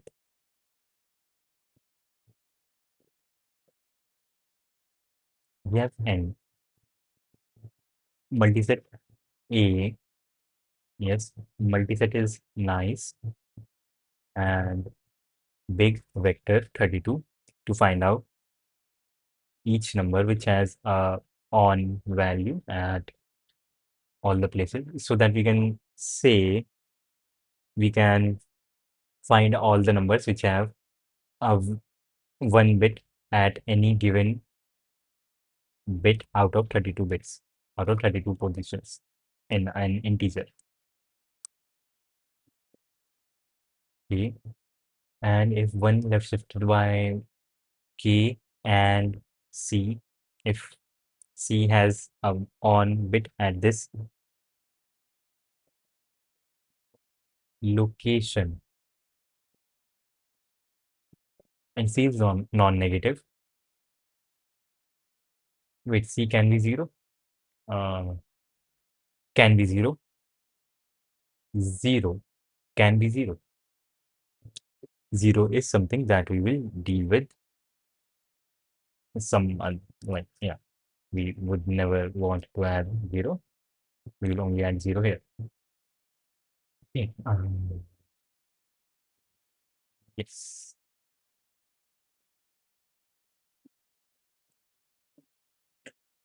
What would be 2 power 31? 2 power 31 is the first value here. That's a long, long, long. If that was the error, I think that is not. But anyways, hello, how are you? And shit, we live in Texas, and a lot of famous people live in Texas, in Austin. Joe Rogan, Lex Friedman, I think Eric Weinstein also lives there now. Tim Dillon and other people that I don't know about. But yes, they are all coming to Austin. Elon Musk lives there. He has his Tesla and everything. And I know where you live. You live in Dallas because you told about your high school, right? Highland High School, I think it was. Highland Park High School. So you give too much information on the internet. You will not do that. And it just doesn't work. This stuff doesn't work.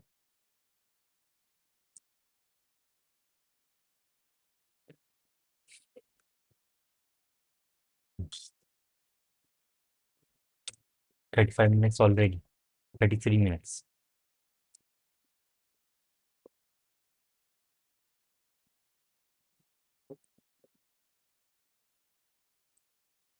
This whole thing is correct, right?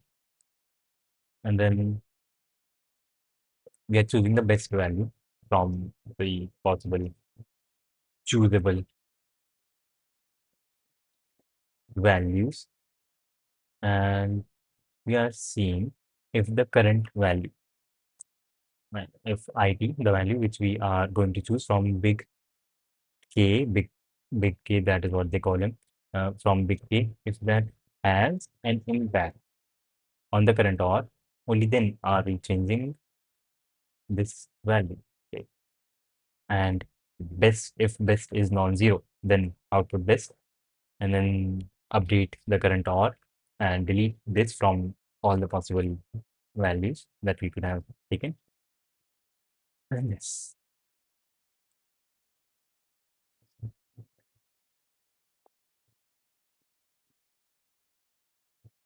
for all the remaining values in A, we output those values. So this should have worked, but it doesn't. Let's see specifically what is wrong. On the eighth wrong answer, jury found better argument arrangement.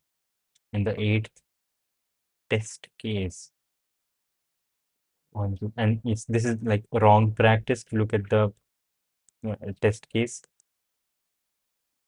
Anyways, one, two, three, four, five. This one. What is the highest bit? The highest bit would be the fourth bit out of these numbers. Now let's circle through. The highest bit, let's write these numbers in binary form for 3. mm, Binary, for 3 we have, and yes, you use 4 bytes, 1, 1. And then for 12, we have 4 plus 8, 1, 2, 4, 8, 9, 4 plus 2, 0, 0, 1, 1. Cool. Shit, that is very, very true. That is very good. Okay, shit. I see the mistake. I see the mistake.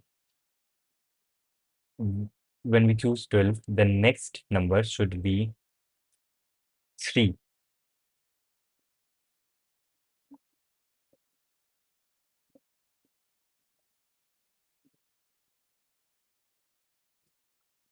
I think we can just go through the whole thing and find the best choice right now. Go through the whole thing, find the best choice right now, and we will keep doing that until we stop finding our numbers, and for which we don't need any of this shit. Okay. And because we only have to circle through the whole thing 32 times at max. Vector in A n for and I equals 0, I less than n, I plus plus, and C in AI, and if we have to do something else other than this, no, we don't have to, right? And we will have current all equals 0 for int I equals k equals for int I equals 0, I less than n, I plus plus, mm,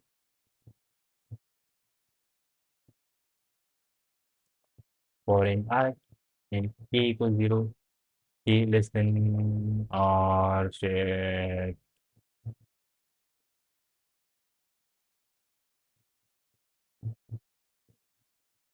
while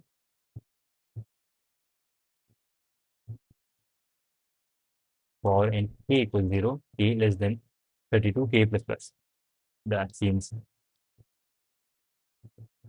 that seems better,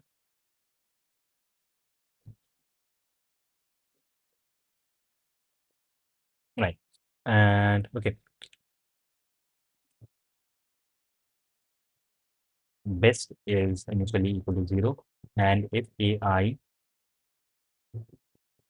AI or with current or is if this number is better than the best choice currently, then we will update best to be equal to AI. Right. So after this loop, we have the best choice out of all the possible choices. And if best is a number, if best is non-zero, then we have a number. Then output best and space and shit. We would also like to keep the index of that thing. Let's say j equals 0 does not matter. J can be equal to anything. J would be equal to I. Now, since we have the index, we can say a j equals -1, indicating that this number has been used. Right? Yeah. Now, for int I equals 0, I less than n I plus plus. If ai is not equal to -1 and hit after using something, we have to update the current or with this, and we don't have to like break or anything because we are only updating when we do have some value to update our current or like C or with best, and here if AI is not equal to 1, if AI is not equal to 1, if AI is not equal to 1, we can use this value uh, AI, and then depending on whatever is there, uh,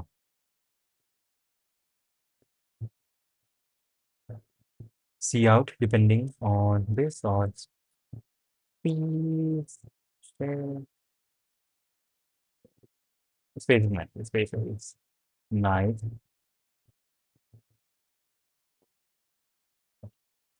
Cool. And this keeps on running. Shit. Okay, why are we outputting negative numbers? Is not equal to -1. Okay.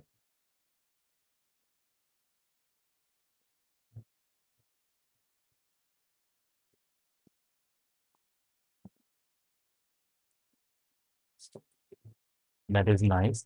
We can compile one test case which has, let's say, three values: 12, 3, and 4, 2.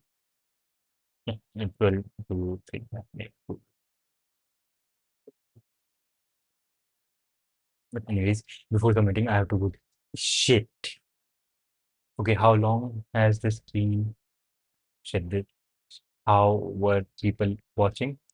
Four people were watching this whole thing throughout. Shit, that is crazy. But I will be right back in a minute. I have to go to the washroom. Just 1 minute, and I will be right back.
And I'm back. And I don't know how four people were watching this whole thing while the screen was stuck. That is like literally crazy. Let me fix up the screen. Monitor, delete the monitor. Uh-huh. Yep. And screen capture. Yes. Screen capture, you have everything here. Fit to screen. Yep. My face cam. Yep. Nice. Now everything is back on track, working completely. Now we can submit. And let's take a better example. What if we had, instead of this, we had something like 11000. This would be 24. Yes, this is 24, which is just 12 multiplied by 2. And then we had a choice between, oh shit, this should have worked. Okay. How can Judy have a better answer than this? This is the highest bit.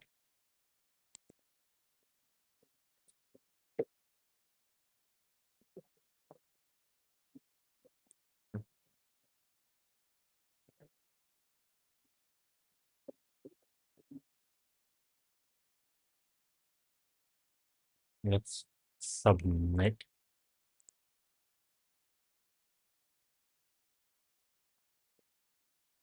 The answer does depend on the highest bit. I think this would also fail. This solution would also fail, it feels like. Okay, it is working, but why is it working now? Uh, I don't know what specifically changed. What was the thing which was being wrong in the earlier solution?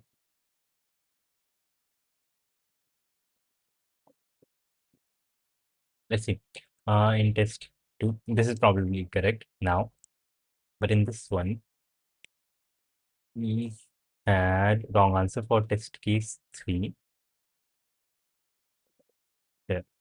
For test case 8. 1, 2, 3, 4, 5, 6, 7, 8. This was the eighth one, right? Yeah, this was the eighth one. 10 numbers. So the correct solution, one test case, 10 numbers, and these are the 10 numbers. Correct solution is, we have just one test case, 10 numbers. This one, these are the numbers, okay? And copy the number, right? So this is the correct solution. A, and what was the solution earlier?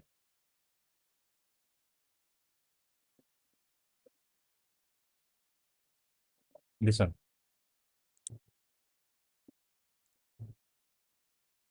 We saw the solution earlier. Okay, so when we 12 is 8 plus 4. Okay, right now the answer is correct. Yo, hello, how is everything going? I hope everything is amazing. Okay, we can stop the timer. 47 minutes is quite a bit long.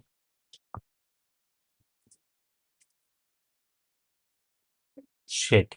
These are the exact, these are exactly same. So I don't know why the answer was wrong earlier, but now it is correct.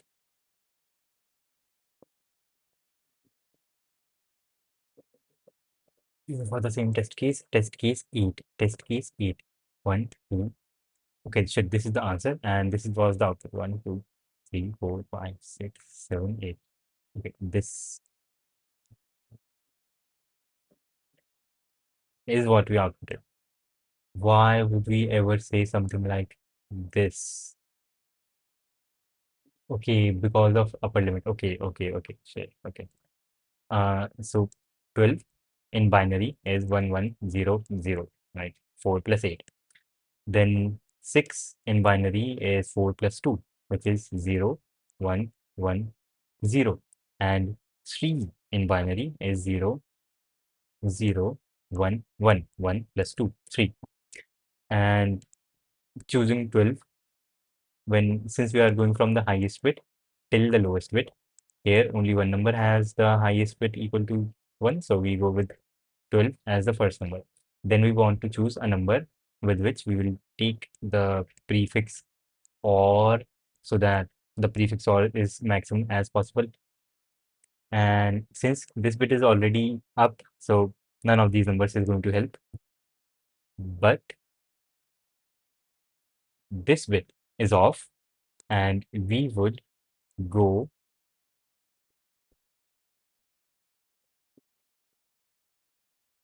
No, shit. When we were comparing this bit, our solution was looking at our, like, the earlier code was looking at is choosing, since 6 is the only number here which has this bit on other than 12. Then when we were looking at that number, we would have a choice of 12 and 6. And using 12 does not change the number. So that is, yeah, we won't go with 12. But using 6 does increase the OR. But the thing is, we would have gone with 3. 3 would have been better. Both of them are in turning this bit on, but 3 has additional benefits. Yep. And yeah, 3 has additional benefits. So that is nice. Learning Dilworth's, is Dilworth's something? Dilworth's theorem. Shit, that is a dude. That is a person.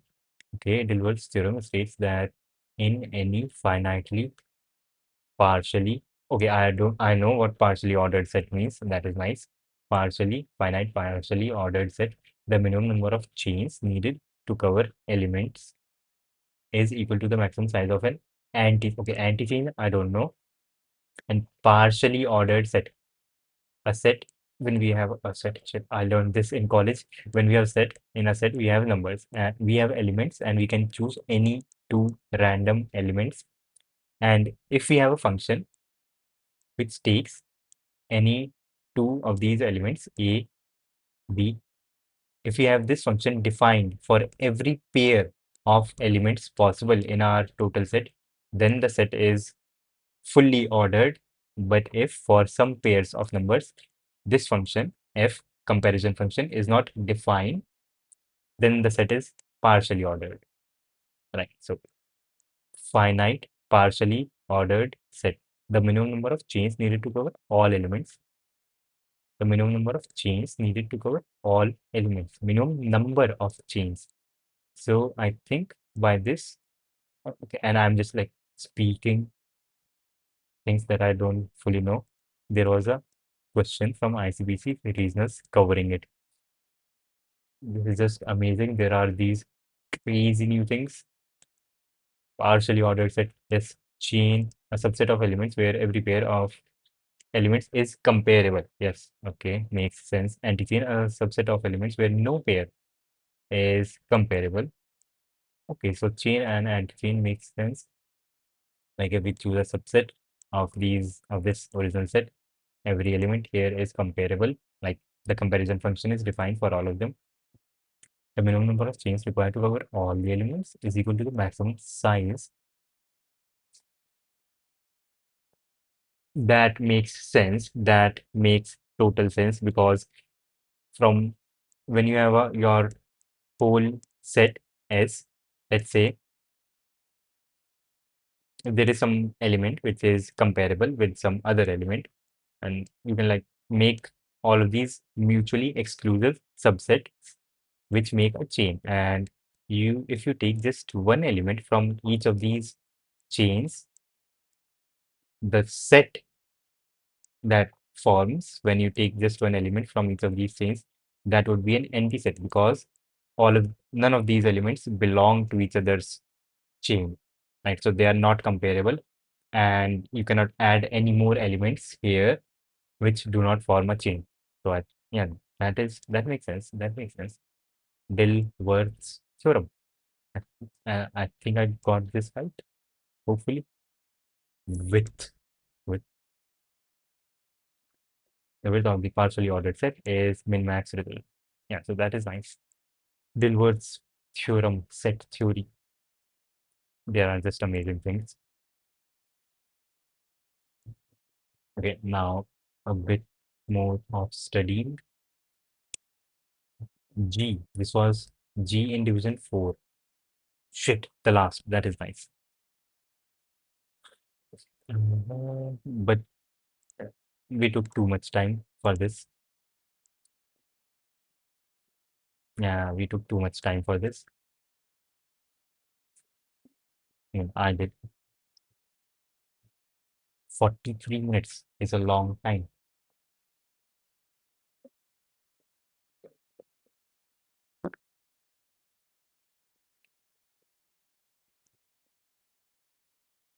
I will send the question on Discord. Yes, yes, I will see it. And I think that is what is called up solving questions that I am unable to solve normally, like a bit higher than my rating. We can make the observation that only the first log 2 max value elements matter, since after placing them optimally, we can we can be sure that all bits can be set in the prefix or would have already been set. Yes, so we can brute force the optimal approach. Yes, yeah. Clean storm is a nice name. This was 3 years ago. Let's moving on to the next question. Playoff Taurus. Should I have heard Taurus? Taurus is a donut kind of thing in Blender. This is the next question. You are given a square grid of geometry. You are given a square grid of n rows and n columns where each cell has a non-negative integer written in it. There is a chip initially placed at the top left cell, the cell with coordinates 1, 1. You need to move the chip to the bottom right of the cell with the coordinates spaces. In one step, you can move the chip to the neighboring cell, but you can move right or down. Makes sense. In other words, if the current cell is xy, you can move to x plus 1 y or y plus 1 x. Yes. There are two special cases. If the chip is in the last column, then you are last column, then you can only move, you cannot move right. You will teleport to the first column. Okay, then on to the top. Okay. You cannot visit the same cell twice. The starting cell is counted, visited from the beginning.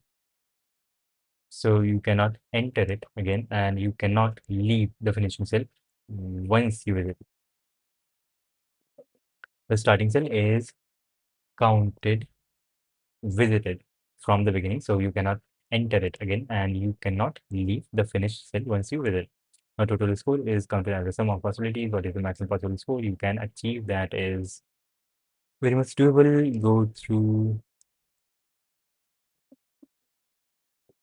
Okay, here. What would maximum score says turns out to be 80. Yes, we can go here, and from here we can go down, then we can go right and come on back here, then go down and right, right, right. Okay, and we can just use a dynamic programming solution here, basic grid algorithm.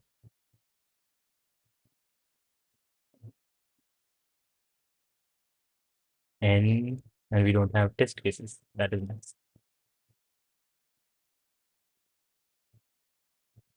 And n, take an n, and vector, we call it grid, as n cells, vector of integer size n for n I equals 0, I less than n, I plus plus, for into j equals 0, j less than n, j plus plus, cn the current value where grid I comma j, I comma j. Yes, that is correct. And then we'll say long width equals 0 and not just 0, grid 0 0, and you will also have a visited thing,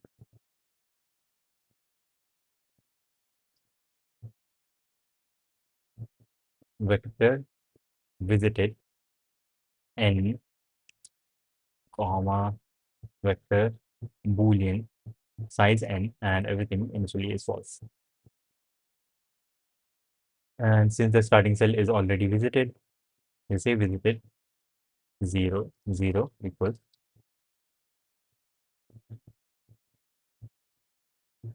true, and we would like to write a VFS solution for this.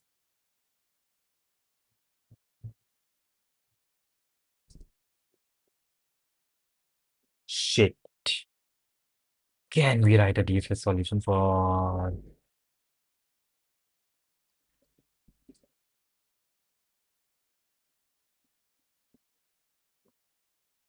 teleportation? Is kind of crazy, and the fact that we cannot go to the same place twice is also kind of crazy. Everyone would have to have.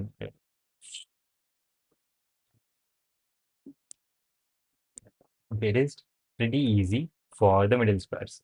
For the squares in the middle, in the whole grid. Okay, this is the grid.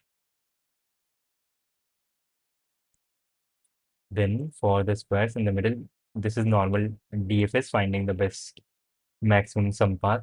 But for this one, I could come from here or I could come from above.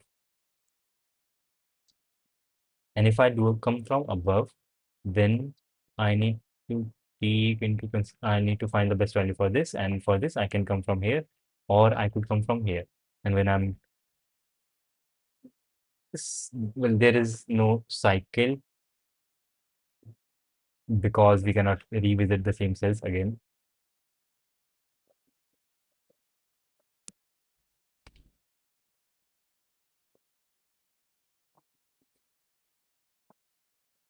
So if we go here, right,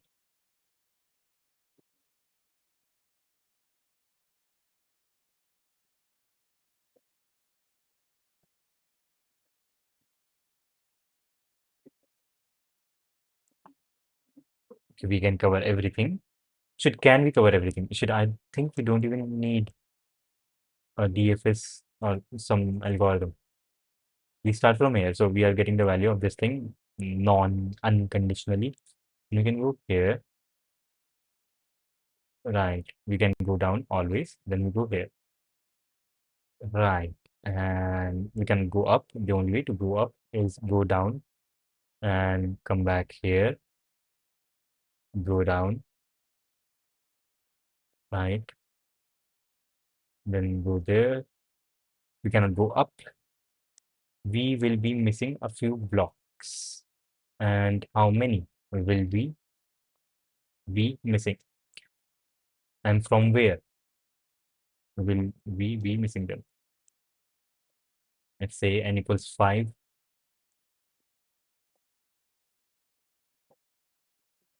Okay, let's just have a bunch of these things.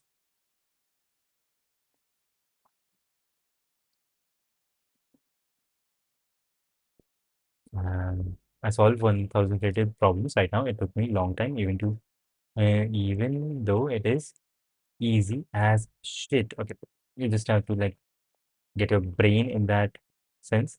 What happened to my back? My background is fine. Ah, Vim background. Okay, I don't have a like extra desktop right now, so I just noticed I was testing some things out. Close, closely, and we can have the background now. Now the background is here. Shit, why is this? Okay, shit. Okay, uh, this was not running because look at this.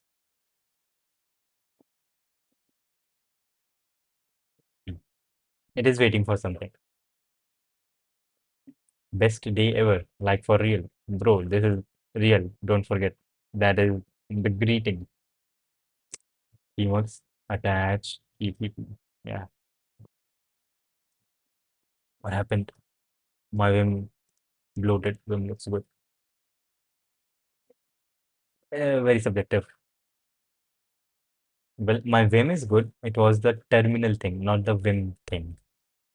What happened? Okay, if I want transparent background, then my terminal does not support background photos. So there is a work through, but my terminal cannot support background photos, but it supports transparency. So if I use my terminal on the desktop without going full screen like this, then whatever the wallpaper is, I can see it since the terminal supports transparency.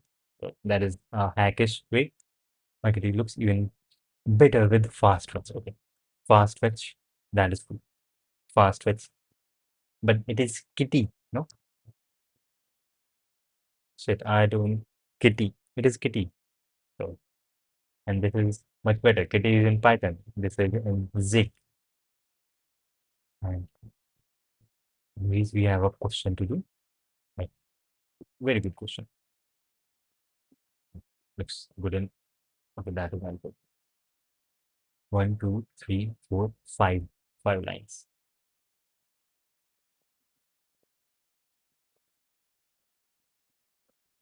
Three. And let's say we want to get the maximum value possible. We'll get here, we go here, then down, we go there. Yep.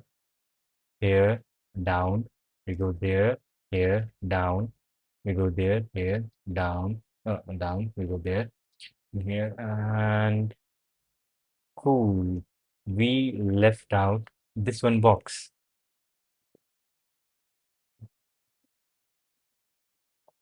Okay,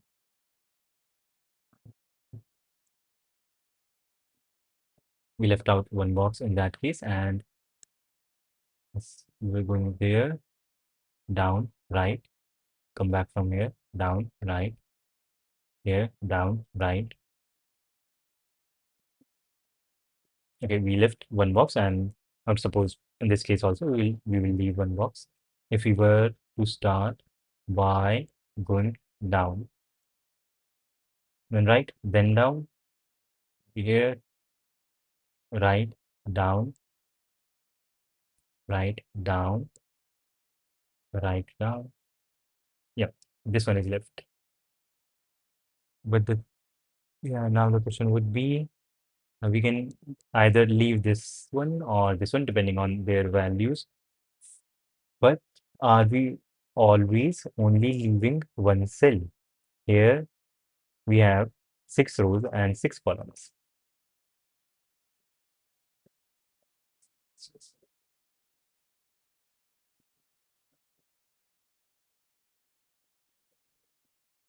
Yes, we are all always leaving this one cell. So depending on which one is smaller, here 2 is smaller, we will not have 2. So 1 plus 3 plus 4, that would be our answer. But in this case, shit, we are getting everything because we don't want a cell here. We will always have this value and we will always have this value among the ones that are, can we, let's say there is a random value somewhere which you don't want, like that's the main thing, and there is a random value, like let's say this one, we don't want this value. Can we loop around this value and get every other value?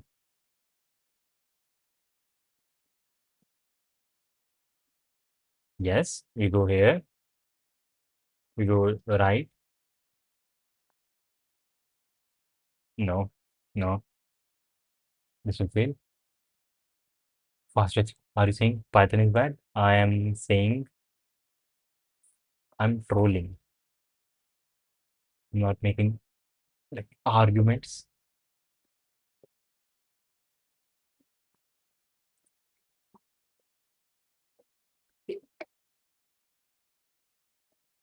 The best we can have is not have this value and this value, but in this case we have a method of escaping this one, and that would be go here, down, take this, there, down.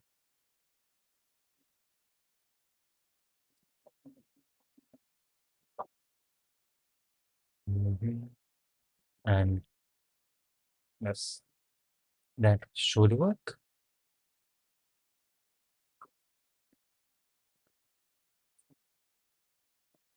Our initial moves are just these two.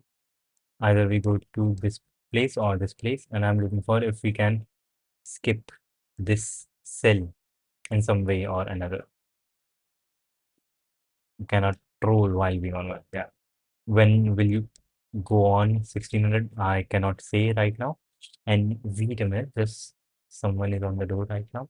Just 1 minute.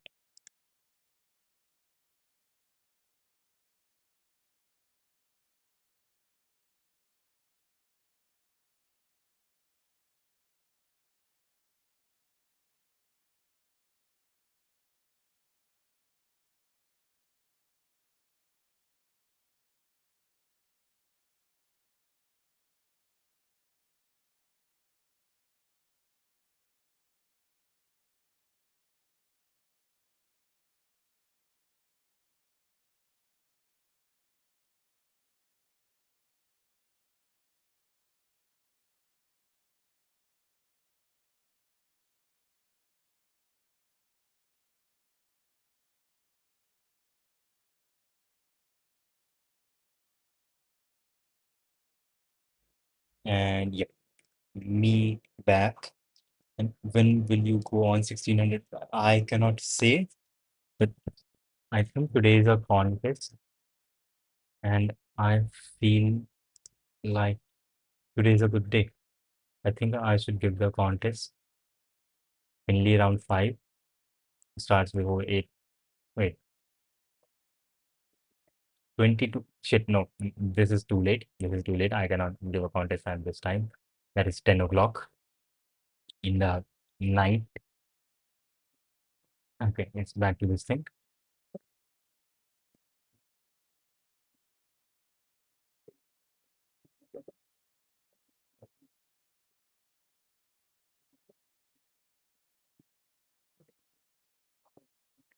Initial moves can be just here or here.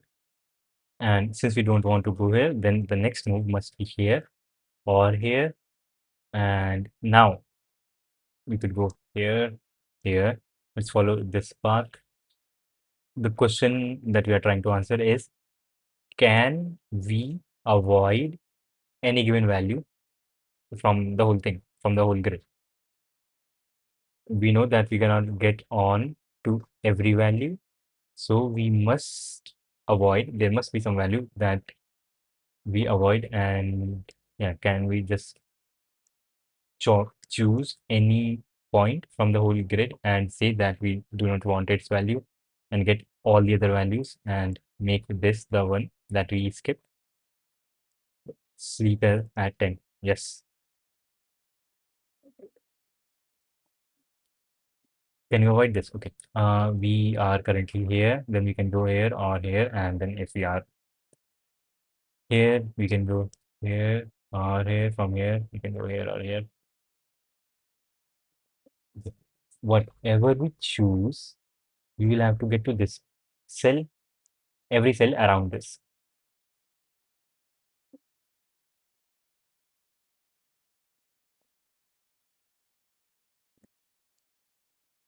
And also, whenever we make a portal jump like this, we can make a portal jump.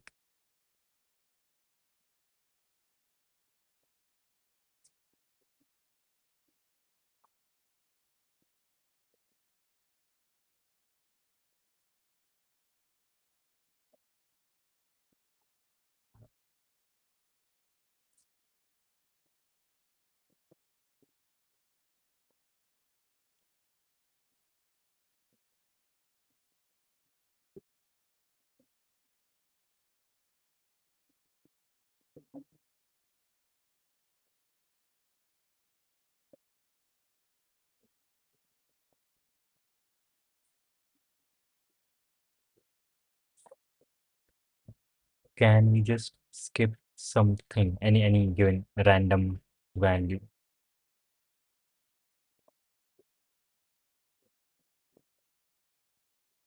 We can certainly skip this, and in that like example which was given to us, we were able to skip the middle value. Like, yep,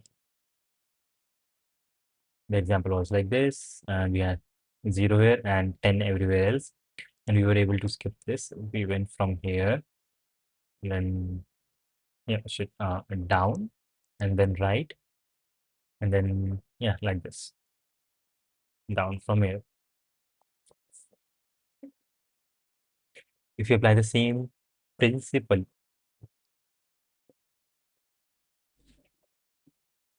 in this case, then we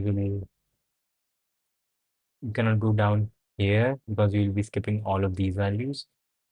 Yes, we will be skipping all of these, which is equivalent to extending this cell, which we can skip.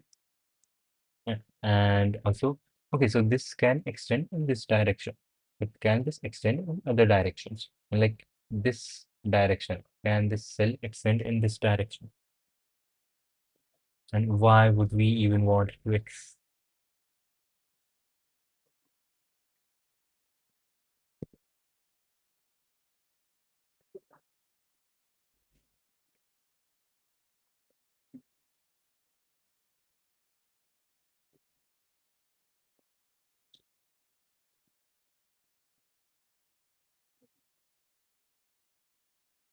we are not extending that. If you want this and we want this, both of them. So what is the sacrifice that we must make? We start from the top, let's say. Here we are. And we start from here.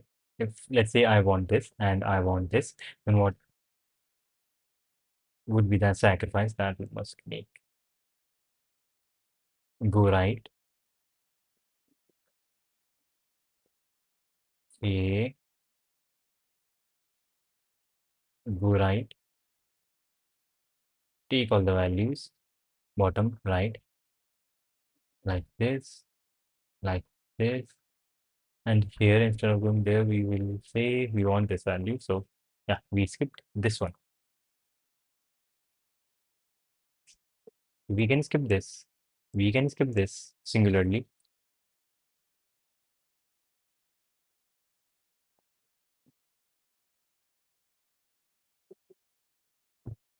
And okay, we can also skip this, this, this, any value we want on this diagonal.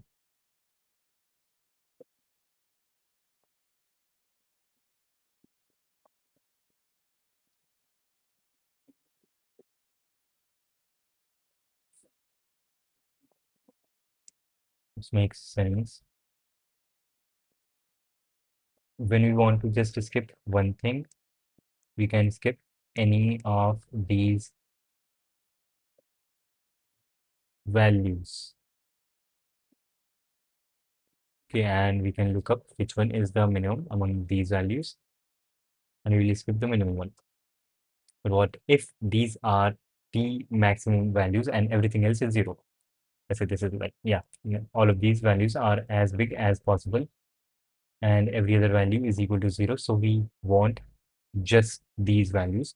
And I guess you cannot, can you have that? If we go from here, we want this value. So we go to this, then we go down, we go here, down, go here, down. No, we cannot. We will have to miss one of these values. We will always miss one of these values on the diagonal. So we can just choose the one which is the smallest.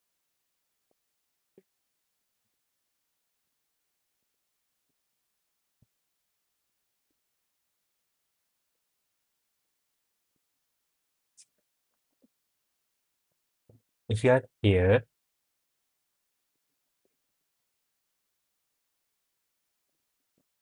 go here, take this, or let's say we begin by taking this value, then yeah, sure, yeah, no, yeah, but it doesn't make sense. Yeah, we will have to skip one value.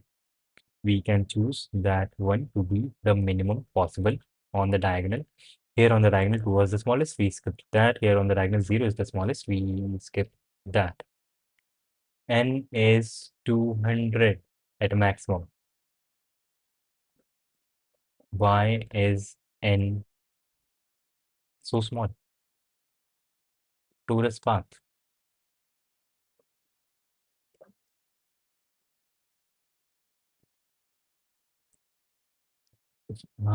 We will see that sum and sum plus equal grid I j, and then we will go through the grid and we will find the minimum value and we will subtract that from the total sum. Yeah, min equals n max, and for int I equals 0, I less than n, I plus plus, and on the what are the values on this grid, like how do we index them? If here I think I plus j has to be equal to n minus 1. It is true on this cell. It is true on this cell because one is increasing and the other is decreasing, and that is always true. So for every I, there is a complementary j. So if grid I and n minus 1 minus I, that would be the value of the j, n minus 1, we just take I onto the opposite side, and that would be value of j. Right? If, or min equals minimum of min or grid I and n minus I minus 1, and sum minus equals minimum and C out sum.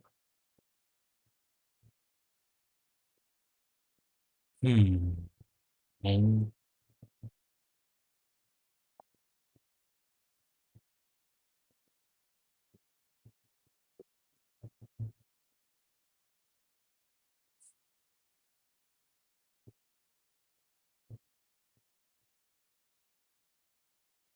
A, they do give the right answer, but I think this might just mess up.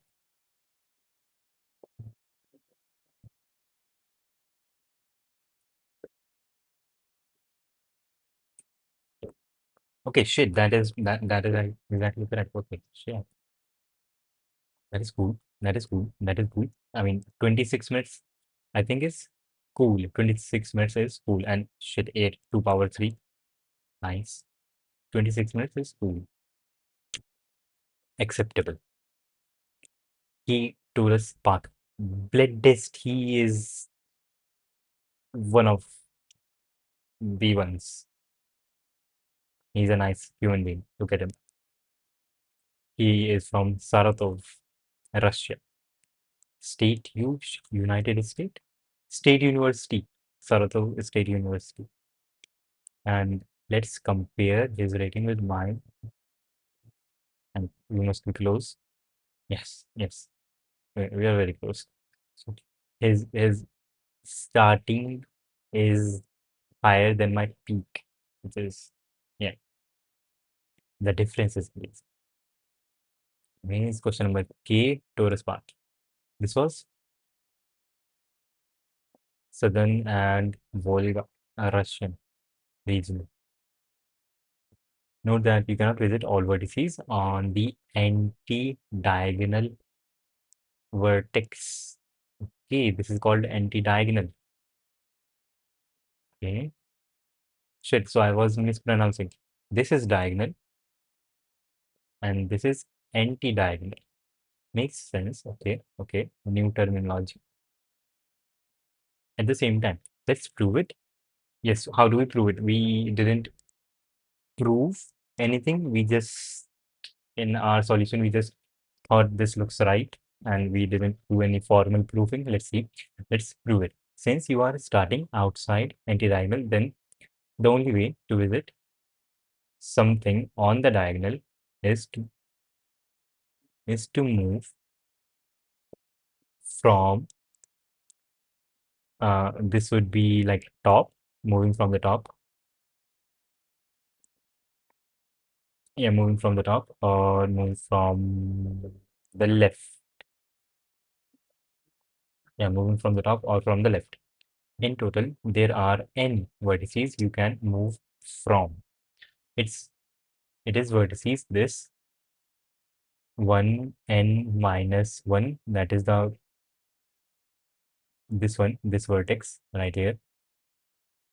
Now let's prove, okay, in total there are these all of them, but n is the finishing vertex. Makes sense. So you cannot leave. So there are only n minus 1 positions left. As a result, you can visit at most n minus 1 vertices on the anti-diagonal.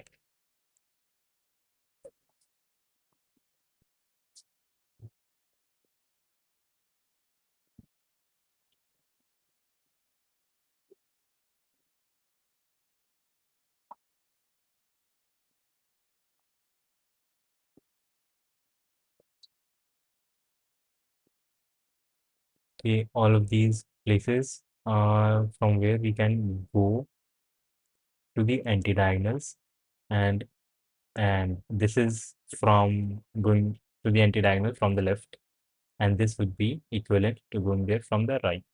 And we are saying once we are on the last square, this one, we cannot leave this. Therefore, we have one less grid square to get to use as a source to get to one of the anti-diagonal things. Now let's prove that if you have chosen a vertex on the anti-diagonal, you decide to skip, you can always visit all other vertices. Let's use the following simple strategy. Let's move right until we meet the restricted or already visited vertex, then move down once, then continue, and so on. For example, let's visit all vertices of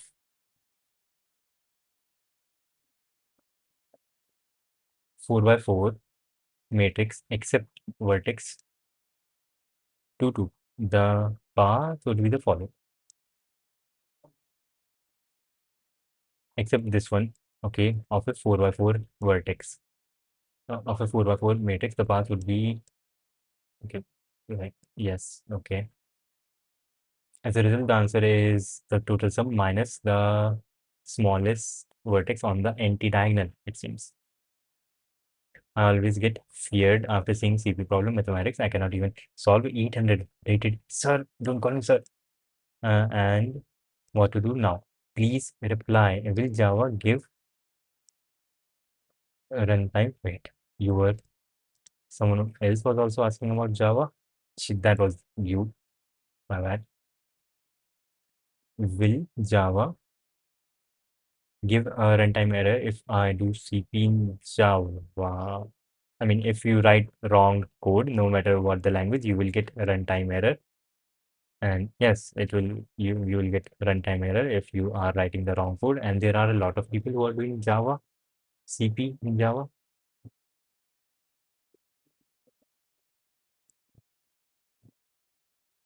Competitive programming, not Reddit, Java is how using competitive programmers handbook can did that. Okay. Shit, this is a newer version. This one came out in 2019. Shit, is there Java in here?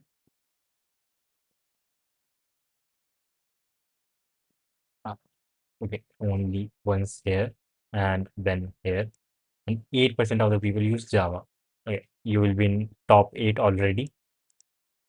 What are you doing for a living? I do not eat. I mean, I just eat and study and a few other things. I don't earn money. I'm unemployed right now because I'm in college. Yeah, you will be able to find resources in Java. You go with Java. That is not fine. But I would say you can switch your language and go with something like C++ would be better.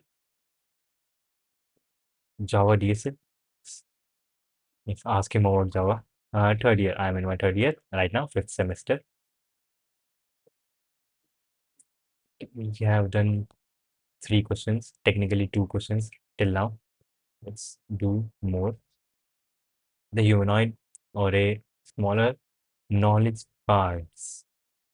Let's do knowledge cards. Now, what is this? Sum of every value in the matrix minus the minimum on the anti-diagonal. But I still do not get this proof. Let's prove that since we are starting at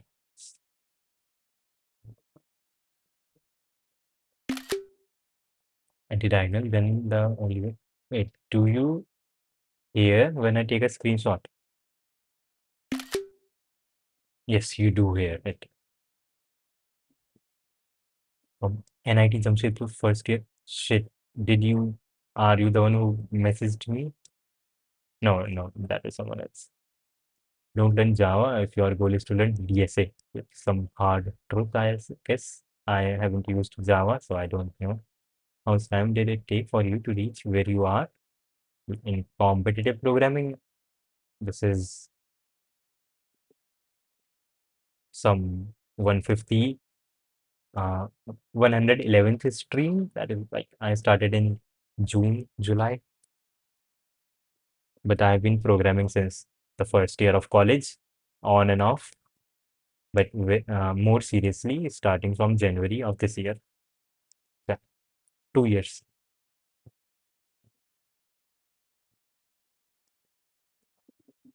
This is nice. Okay. Moving on to this question. Knowledge cards.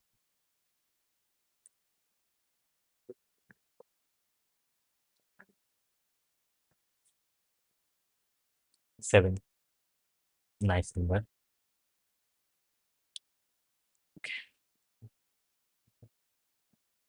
Parchanik, a renowned scholar, invented a card puzzle. Using his knowledge in the puzzle, you are given a board N by M rows. RC represents the R through each column. Initially, there are K cards stacked in cell one by one. Each card has an integer 1K K card, okay, written on it. More specifically, the ith card from the top in cell AI has number AI written on it from the top, okay.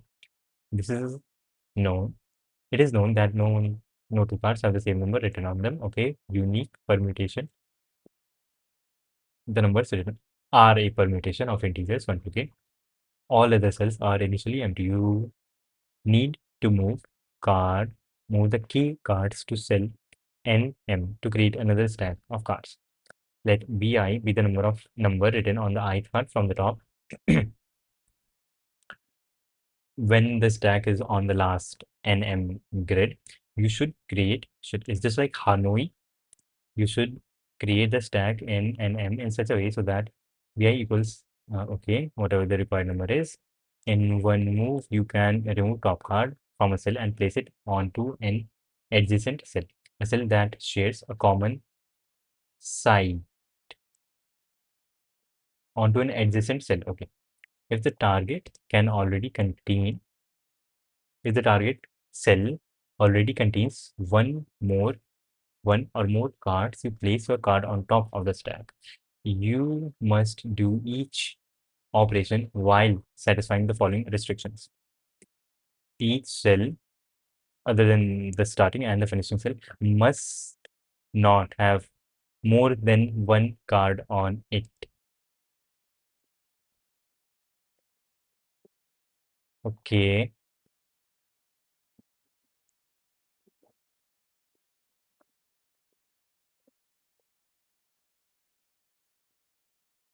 okay. And you cannot move a card on shit. Okay, shit. I was thinking maybe we can become clever and put the cards back on to where we started from, but you cannot. You cannot move a card from cell N. Okay. Given the values of N, M, K, and A, determine if the puzzle is solvable.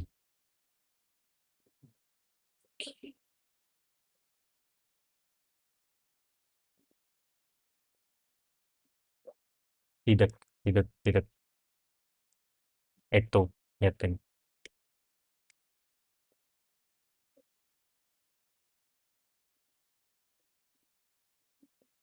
Huh? Okay. For each test case, output yeah without quotes if it is possible, and tidak without quotes otherwise. Yeah, and it should.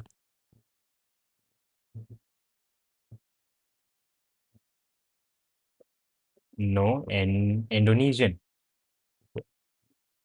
Park Chenik, therefore, is an Indonesian name. Shit, Sherlock Holmes.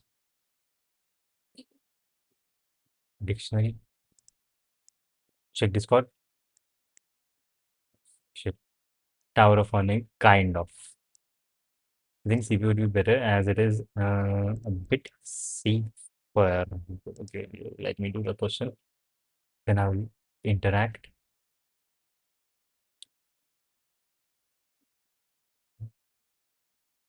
Top card. We have a bunch of cards. Right. We can move them around anywhere we want.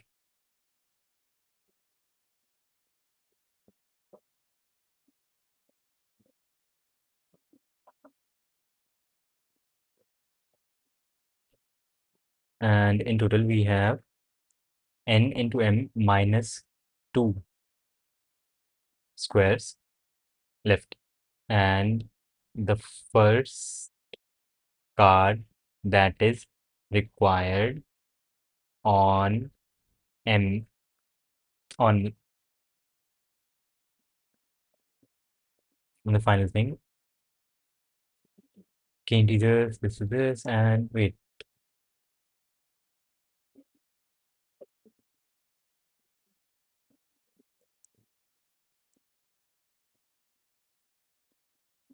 You need to form, okay, to create another stack of cards, let bi be the number written on the ith card from the top of the cell. You should create a card that bi equals I for all I.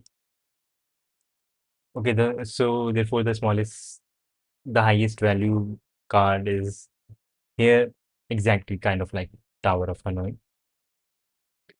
But the rules are different. We cannot have multiple cards on top of each other. This is a nice question. We have a bunch of cards here, and we we have to put them here at the end, right? And in total, we have n into m minus 2 cells available to arrange the cards. And okay, let's say there is some card that we need to put right now, the next card that we need to put here, that card has n into m minus 3 cards on top of it in this in this deck. Then we can put all of these cards onto all the cells, and we will have one cell remaining. And what we can do is bring this card here, this card here, this card here, this card here, bring this card here. Now everything is shit filled. So this won't work. We need, if the number of cards on top of the next card that is required to be put here, if the number of cards on top of it is equal to or greater than n into m minus 3, then no. Then we will say tadak, tadak, tidak. Otherwise, we will say yes if it is possible for all the cards. Screen check. Why is this happening?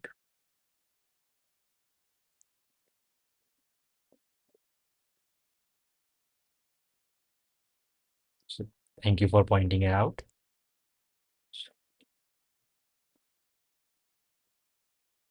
Yep, this and transform fit to screen. Yep. Now we are good to go. Not moving, my bad. Okay. Yes, I think we have this. We can do this. That is nice. Yes. Shit. They have a GIF here. GIF, GIF. Okay, is how is the input? We have N, M, and K. K, the number of cards. N, M, K. Seen N, M, and K vector in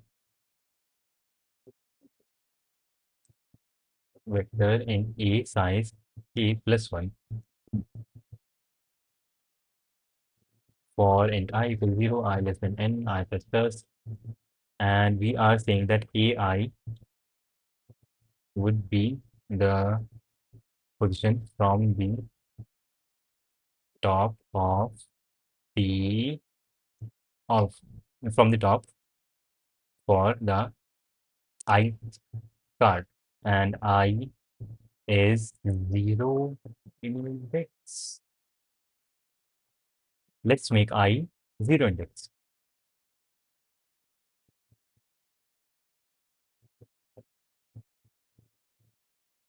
In C, take in C minus minus to make this thing 0 index, and we will say A C equals I. This is the position from the top of this card, and what does this say? I is the number of cards on top of this Cth card. Okay. Now bool okay equals true, and for int I equals k minus 1 and k greater than equal to 0, k minus minus, because that is the first card that we must put forward. And before I move forward, I shit not moving. I have to go to the washroom, and I will be right back in just a minute. My gallbladder is small.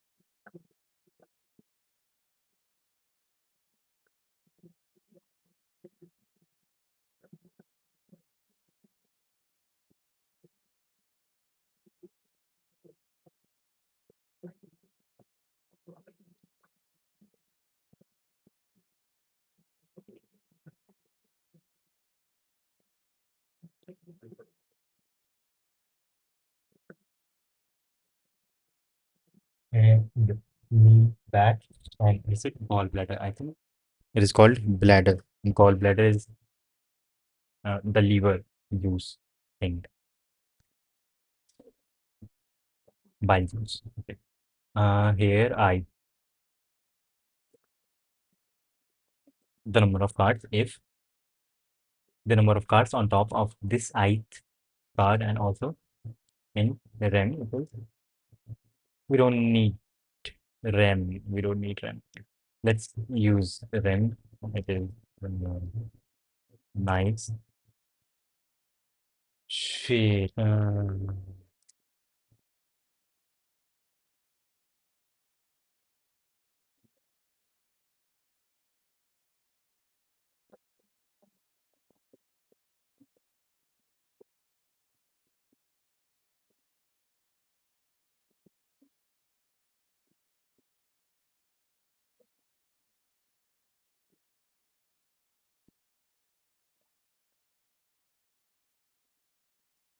Rem.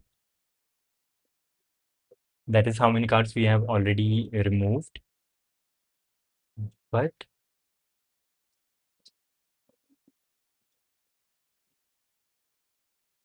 okay, if there is a card currently which we can remove. Okay, first card can have at a maximum n into m minus 3 cards, minus 4 cards on top of it. If there are more cards on top of it than this, then we cannot put it onto the last place, right? That is a true statement.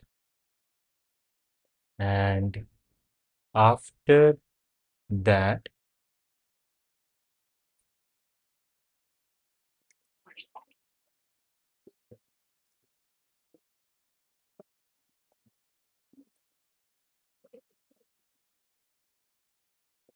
okay, let's say we do remove all of the cards and we pick the card. There is a stack of cards on this thing, and there are a bunch of cards, and we want, let's say, this some card from here, and this is the first card which must go here. And let's say the number of cards on top of this is n into m minus 4, right? And in total here we have n into m minus 2 squares other than the starting and the last square. So out of all of these cards, we can arrange them into all of these cells, and we will have two cells remaining. And in one of these cells, this end card can go.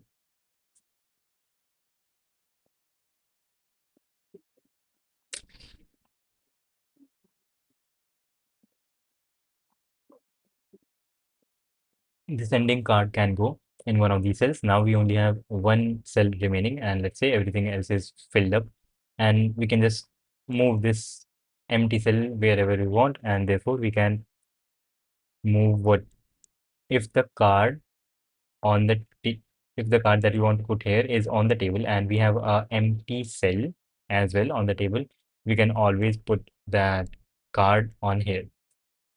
And then let's say we then after that we increase our remove counter by 1, increase our remove counter by 1.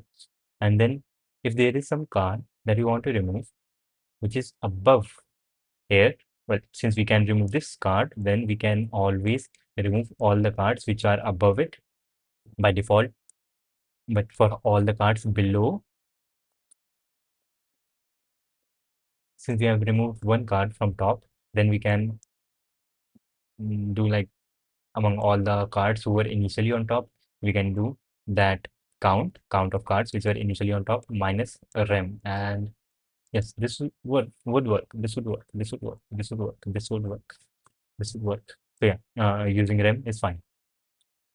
Right. Now, if the number of cards on top of it, on top of this current card, are going to be AI. I is the card that we want, and AI is the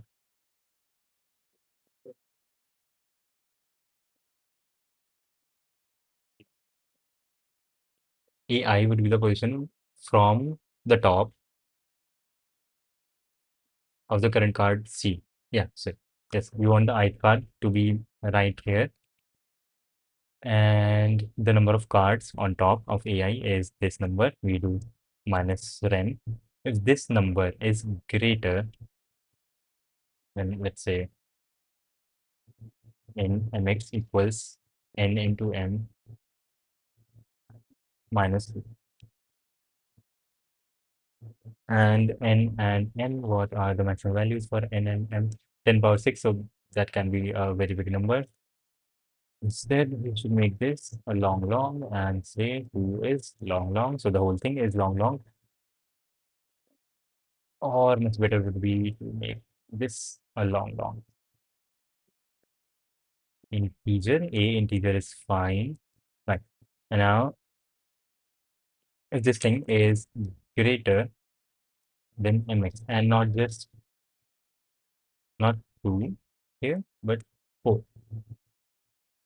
minus 4. If this thing is greater than mx, ai, the current number of cards on the top, and rm, the number of cards which we have removed. If this is true, then okay equals false and fake. Else, if this is not true, then we will say mx will remain same as it is, rem plus plus, and that is kind of it, rem plus plus. Yeah, rem is the only thing that is on the one. So, see out, depending on okay, we say shit, yeah and tadak, yeah and tidak, tidak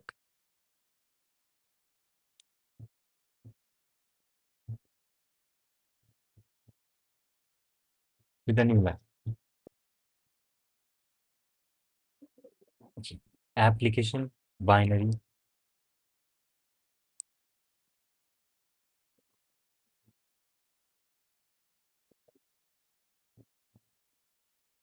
the cards are numbered from AI 1 to K.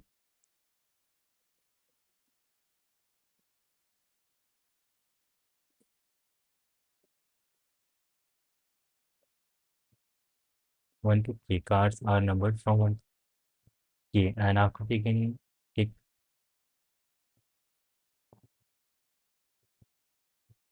that was a mistake. And correct answer. Okay. And I think this is right. I'm trying to think of the cases when this would fail, but I think this would work. This would work. This should work.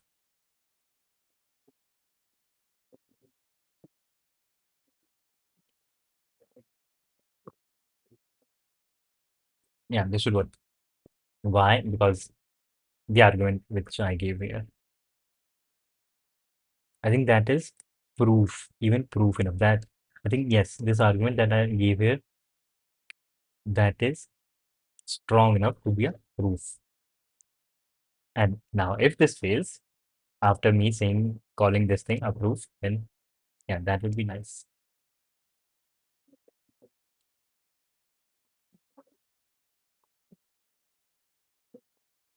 Shit, it is stopping. Shit, something wrong. Compilation error. Huh?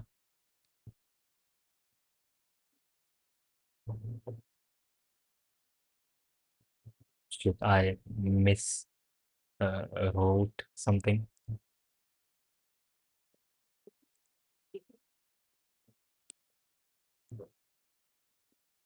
We don't see compilation error again. The earlier one was compilation error because of like what is it? What is this?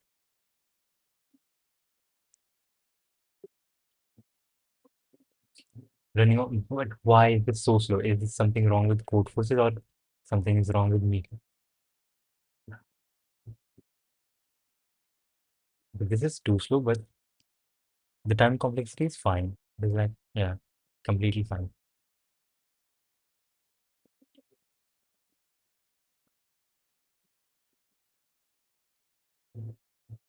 Okay, wrong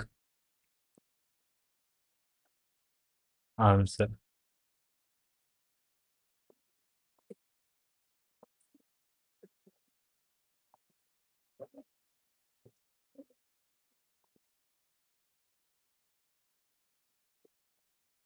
okay equals false if rem is greater than maximum.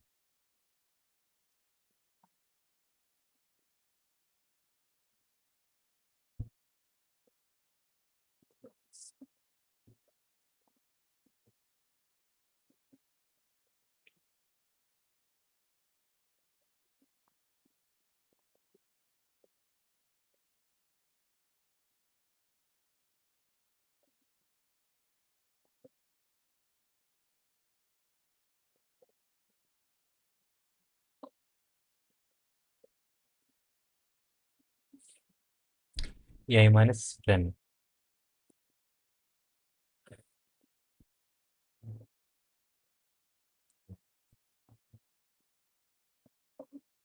This is somehow wrong.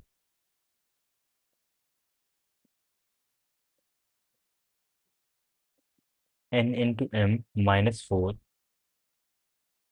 That is correct. Like, yes, for sure, that is correct.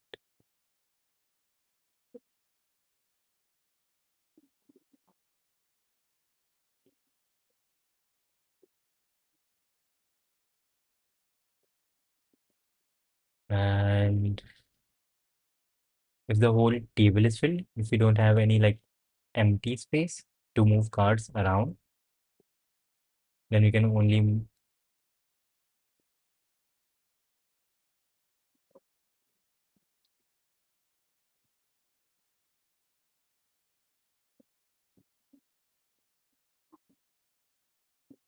adjacent. What does adjacent mean? We can move cards to the adjacent squares, like squares with share and edge.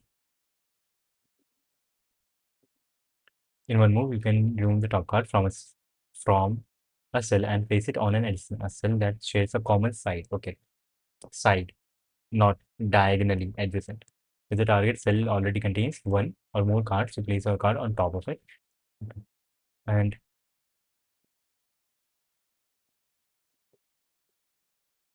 cells other than the starting and the ending cannot have more than one card on top, and you cannot add move a card on top of the first thing and cannot remove cards from the top from the end. Determine if the puzzle is solvable or not. Deduct, not solvable here.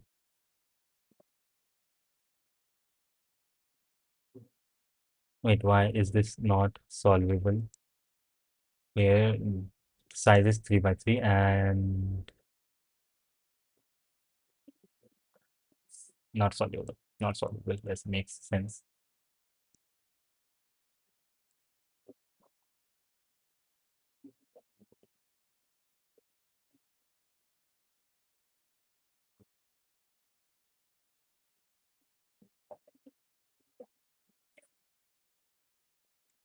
Top in one move, you can move the top card.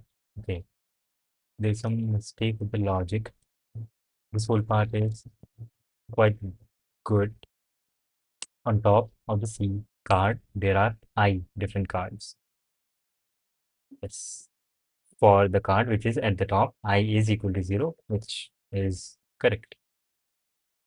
And C, the way that we are choosing C is also correct. Instead of going from 1 to K, we are going from 0 to K minus 1.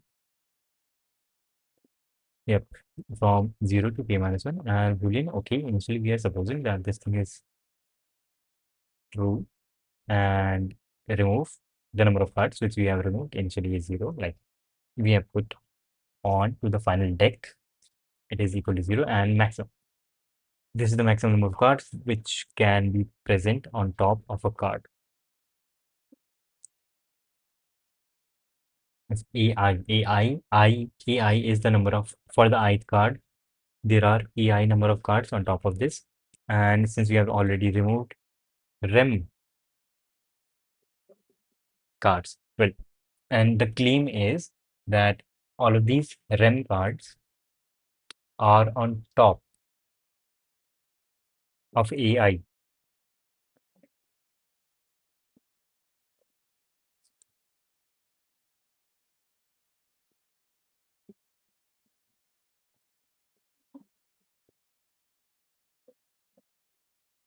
Shit. I think I get the mistake. No. Okay. No, no. This is not the problem, certainly.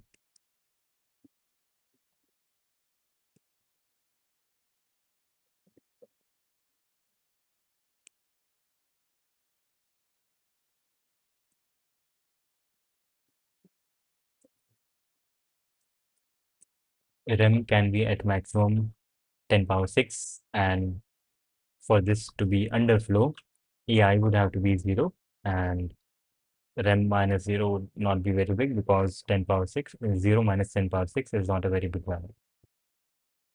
And into M will not exceed 10 power 6, so that is very reassuring.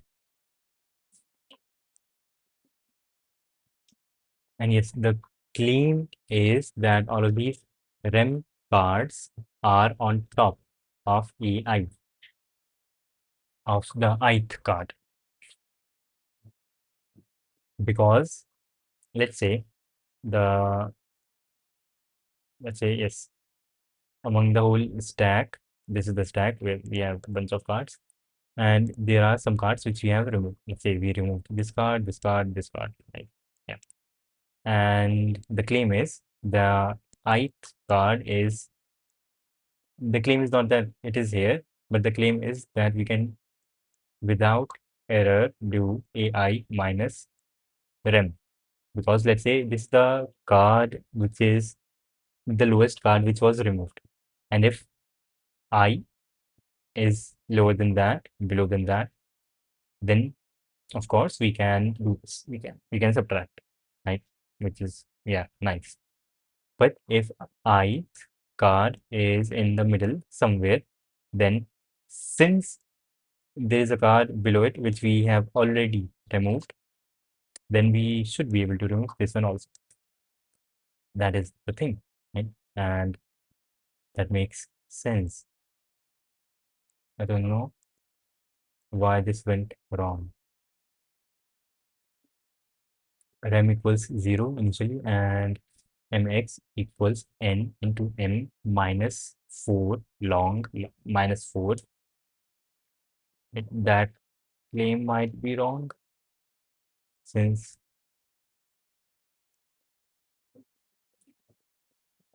this is the whole grid, n number of rows, m number of columns, and in total we have n into m cells. We cannot use two of them.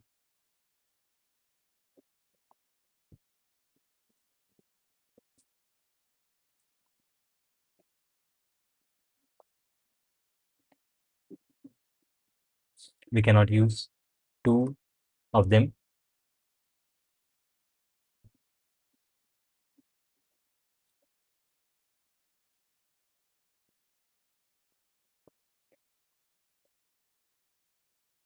So there is a card in the deck which we haven't put forward. Then if there are n into m minus, yeah, let's say we fill every cell up and we remove all the cards, the maximum number of cards on top of this can be n minus n into m minus 4. And when we have put forward all of these cards, there are going to be two cells which are empty, which have not been used. Two cells would be there like that, and then we take the top card which we want to place here and put it in one of the empty cells, and now we have an empty cell and one of the cards which we want to slowly get to this point. And since we have an empty cell, this is like those puzzles, those 3 by 3 puzzles, widget puzzles in laptops, older laptops.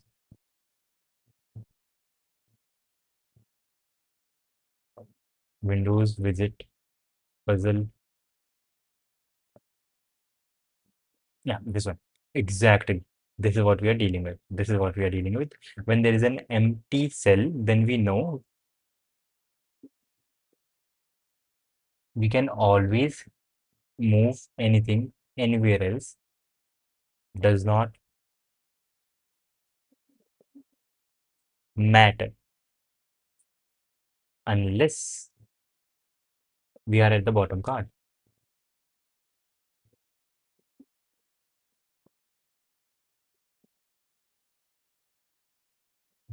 If we are at the bottom card, let's say,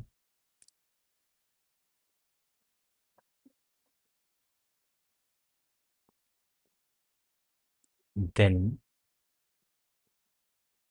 since this original cell will act as our empty cell, and let's say we just have one card remaining here, and we have a empty card on to the right, then we just need one empty space. We just need one empty space and it would work. And that is the only exception. That is the only exception. Let's, yeah, that is the only exception. So if AI is the bottom card, the maximum number of cards on top of a card, which can be k minus 1. If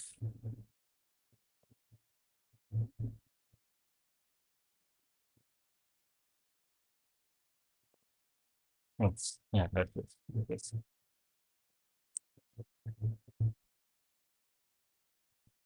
If we are at the bottom card, then if AI is like k minus 1, k minus 1, we need k minus 1, okay, k minus 1,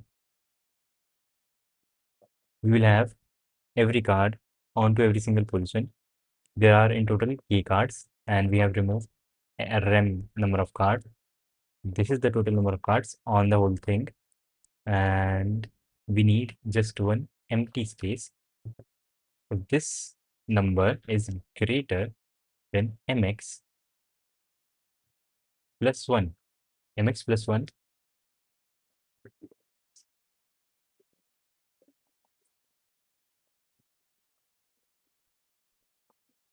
mx plus 1, not mx plus 1. Since, yes, mx plus 1, mx plus 1, m into x minus 2 is literally the things, the number of grids we can use, and we can, okay, we cannot use the first grid, okay, sure. We cannot use the first grid again. It's like one of the rules.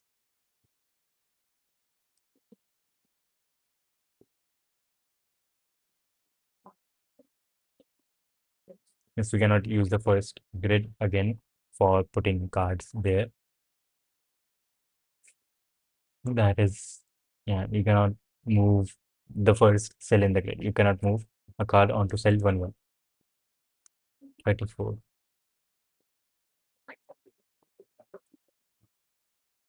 Rm equals 0, maximum equals n into m minus 4.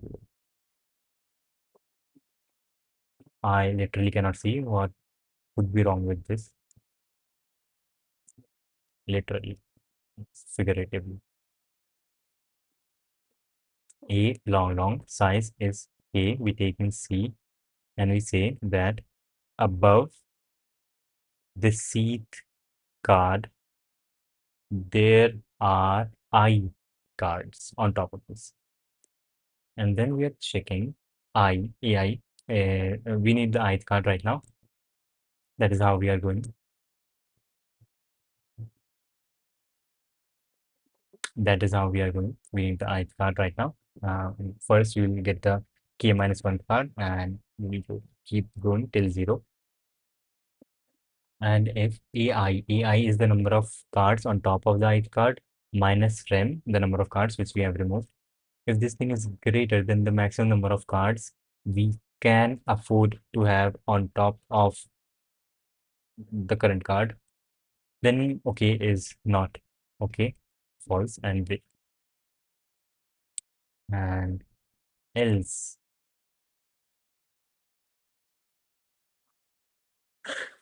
rem plus plus,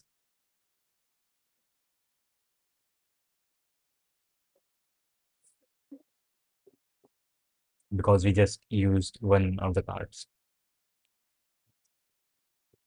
Let's look at the test case where we got the wrong answer. That is fine. 16th token. How do we see the 16th? We cannot see the 16th token.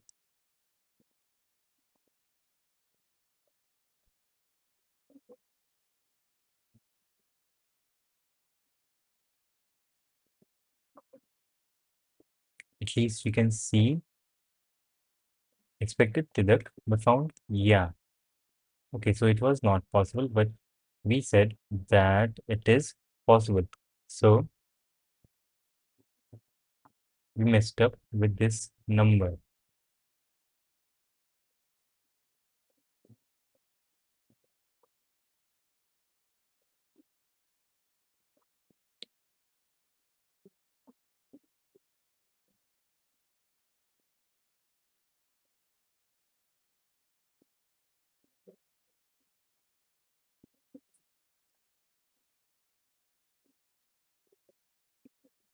We messed up with this number, rem.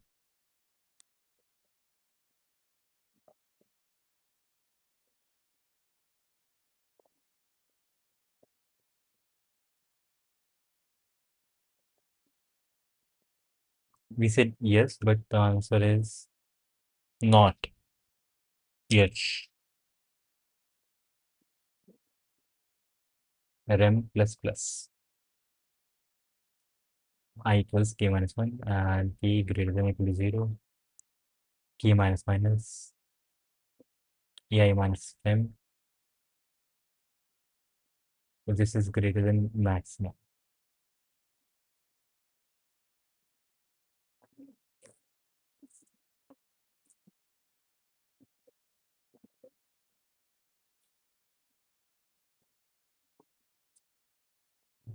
Let's resubmit this just in case there was something wrong.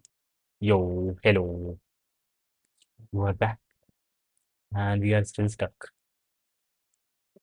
Just in case. Okay, yeah.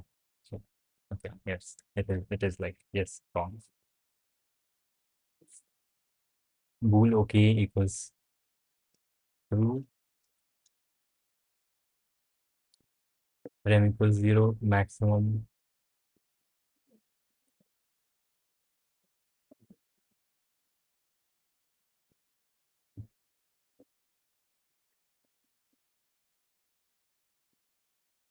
Should I cannot see what could be wrong with this? A long long.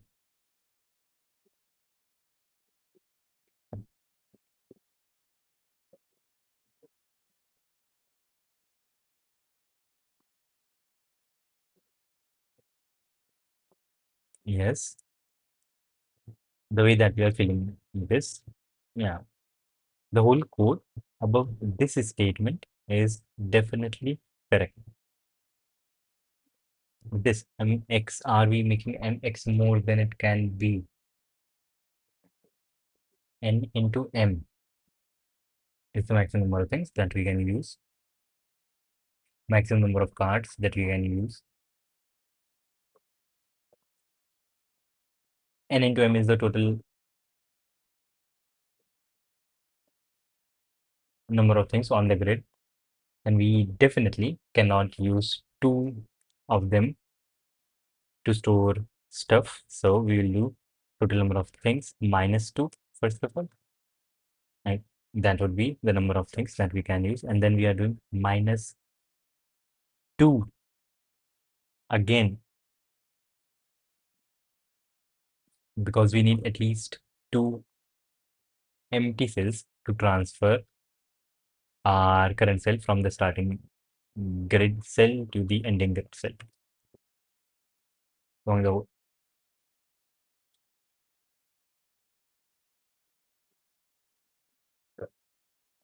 if the thing is one dimensional, then shit. Yes. If the thing is one dimensional, then we are messed up. Shit. Okay, that is the mistake. We are not considering the fact the grid could be a line. It doesn't have to be 2D. It can be a line. Don't worry, I'm trying to make an app in Android Studios and even hate my life right now. Uh, Yes, welcome to the club. Or shit. Thanks for accepting me in the club. Hate is a very strong word. Okay. And after taking in everything, we'll see if our testing would have to be different. Yeah. If either n equals 1 or m equals 1. If one of them is equal to 1, that I think should have been one of the first thoughts in my mind while solving this. Okay, either n equals 1 or m equals 1. If that is the case, we can only go linearly, in which case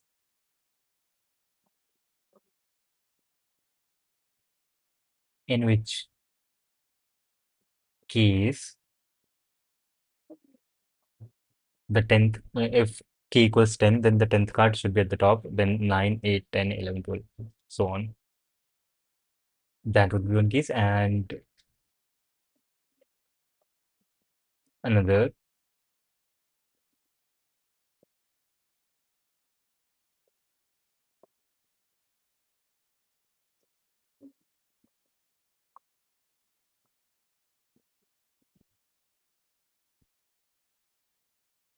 shit, this is nice. Okay, this linear is the only case.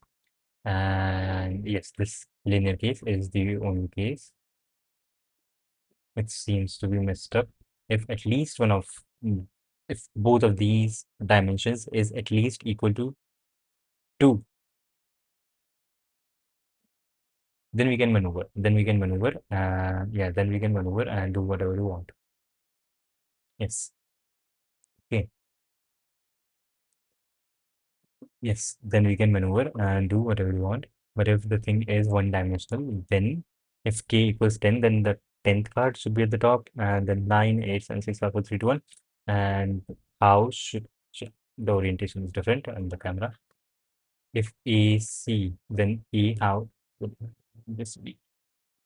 At the 10th index, we would have the last thing, we would have the 0. So, yeah, how to check how to check if a given array is sorted in the opposite direction, which is 2 is sorted and given a custom sort function, given a custom compare function. If is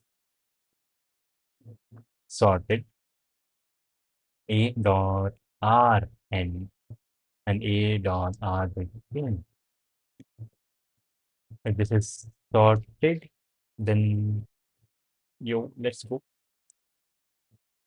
sorted. Then yeah, wait, we don't have to output. A equals is sorted a dot r n and a dot r begin.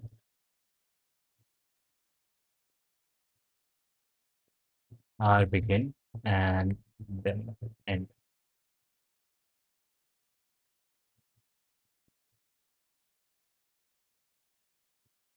Let's use the keybind. Amazing keybind. There is just one test case where the grid has size 1 by 10 and there are five cards, and yes, the first is 5 and 4, 3, 2, 1.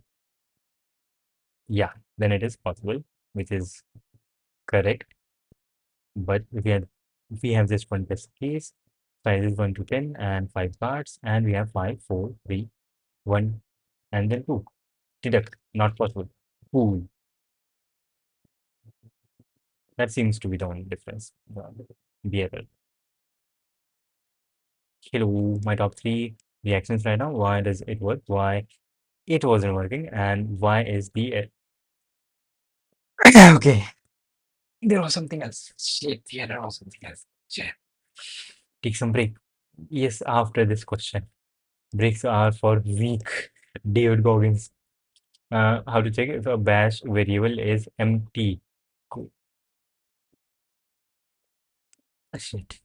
Thank you for so much love. Shit.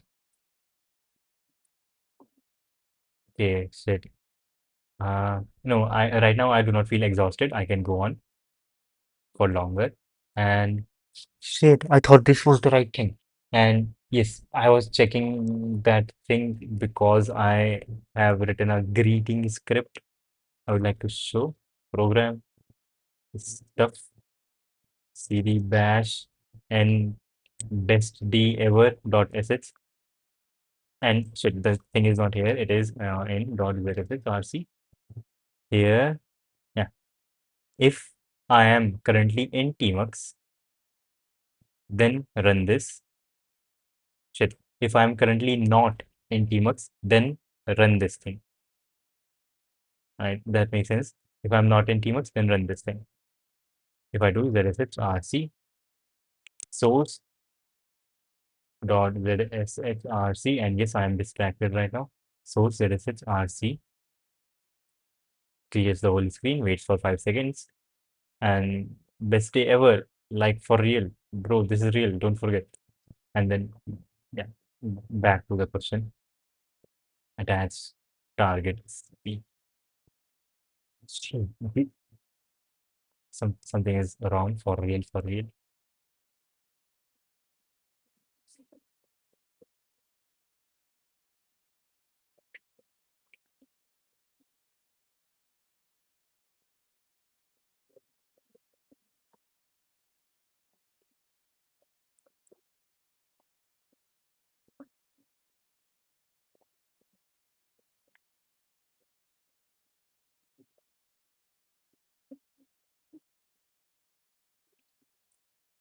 What if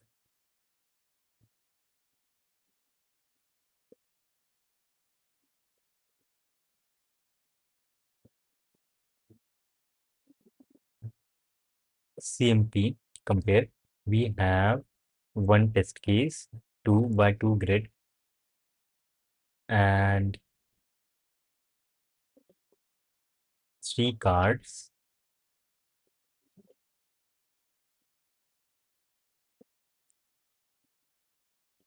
The card on the top is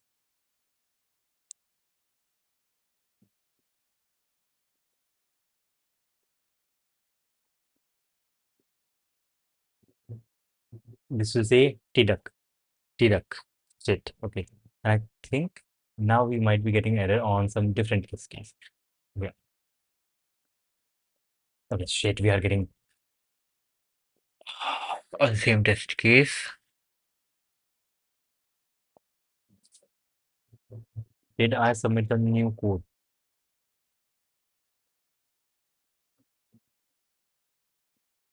Yes.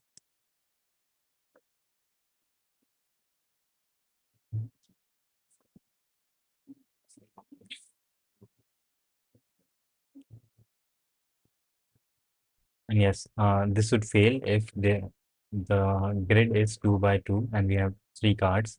And on the top we have 1, then we have 3, then we have 2. 1, 3, 2. But this is deduct, which is like not possible.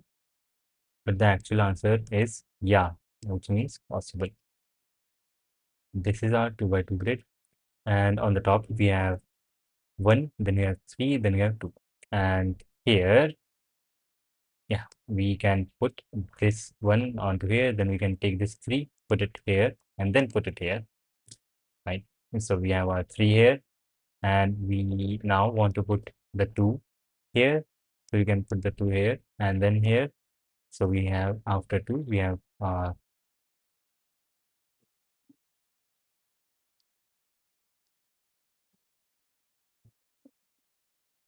on top of 3, we have our 2, and then we have our 1 from here. It just goes here.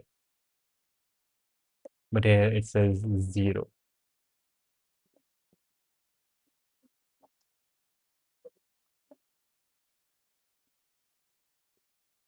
Here it says not possible. Tidak.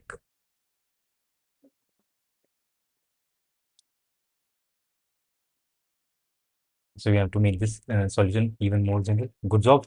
This does not work. And shit, why is this happening?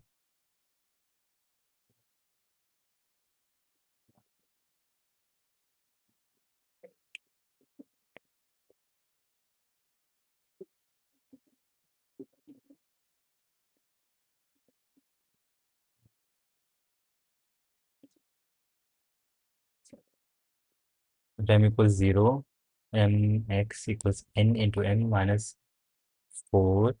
That is correct. Okay, first of all, we have to fix this error. Like in such a test case, our solution would fail. Yep, our solution would fail.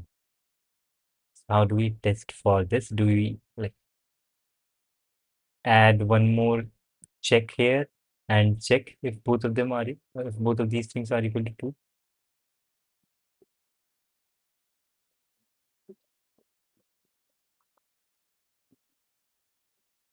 If one dimensional, then we are checking correctly. That is fine. And if they are two dimensional, if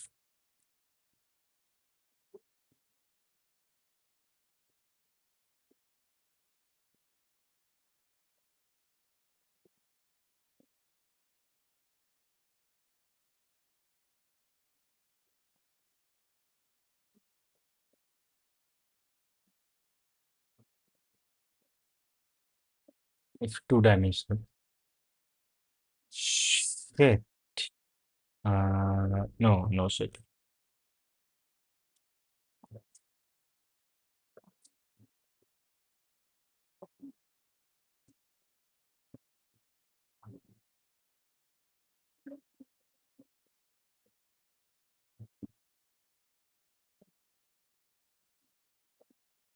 The problem is we are at some point saying yes, yeah, when we are supposed to be saying tidak, which means this condition is returning false when it should be returning true. And the mx is fixed from the input. AI is also fixed depending on the input, but rem is something that is being updated.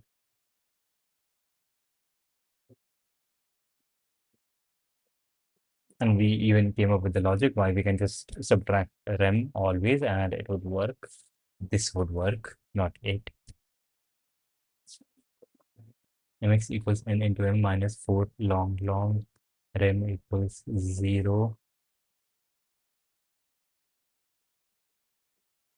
equals false in some case, and depending on okay we say yes or no, and okay initially is equal to true.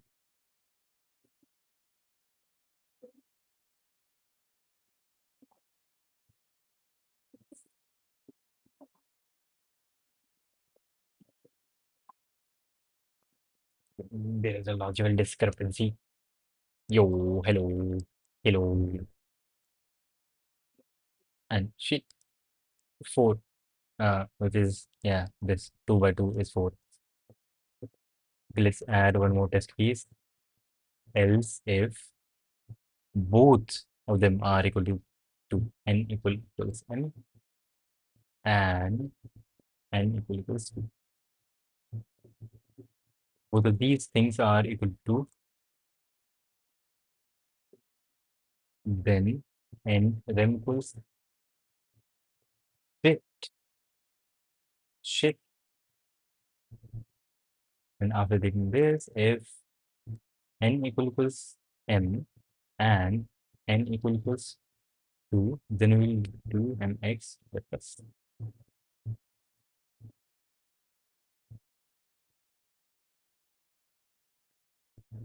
mx equals 1. Yeah, mx equals 1 works. But the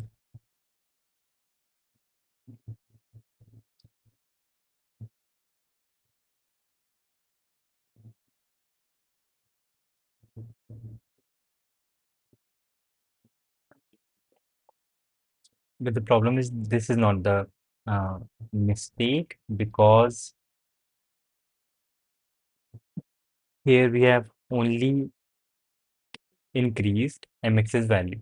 So this thing increased and the problem is this thing comes out to be false when it should be true. But since we are here increasing the smaller value, then if originally this thing was false, this would still be false. Yeah, this would still be false because if this whole comparison is true, is false, and if we want to make this true, then either we increase this value or we decrease this value. But since we are just in this statement check here, since we are just increasing mx would be, if we didn't do this check, mx would be equal to 0 because n equals to m equals to n into m, 2 into 2, 4 minus 4, 0. So mx is increasing. That is not going to fix the problem, but we can test our luck.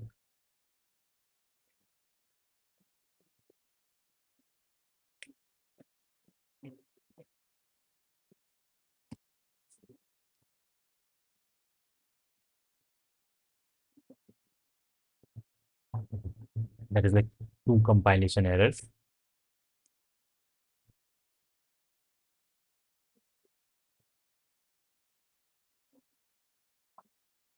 Compilation error. Shit. And if such a error comes in a contest, that would be very easy. Wrong answer on test two. Wrong answer on test two. Okay. Yeah, that would be it. I would say, yeah, I'll take a walk and get back to this question. We did three questions, just three questions today, but that was very instructive, I would say.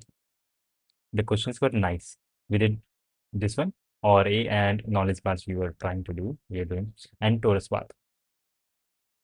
And we also did the question from yesterday, so that was also nice.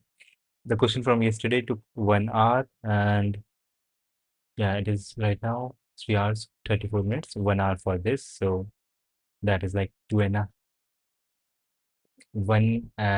hour remaining. So we did this one and this one in 1.5 hour. I think that is fine. That is fine. We took way more time on this question than we should have. Yeah, that is nice. But yeah,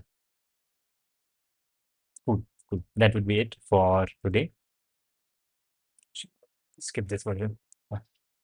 And that would be it for today. And thank you for being here. Bye.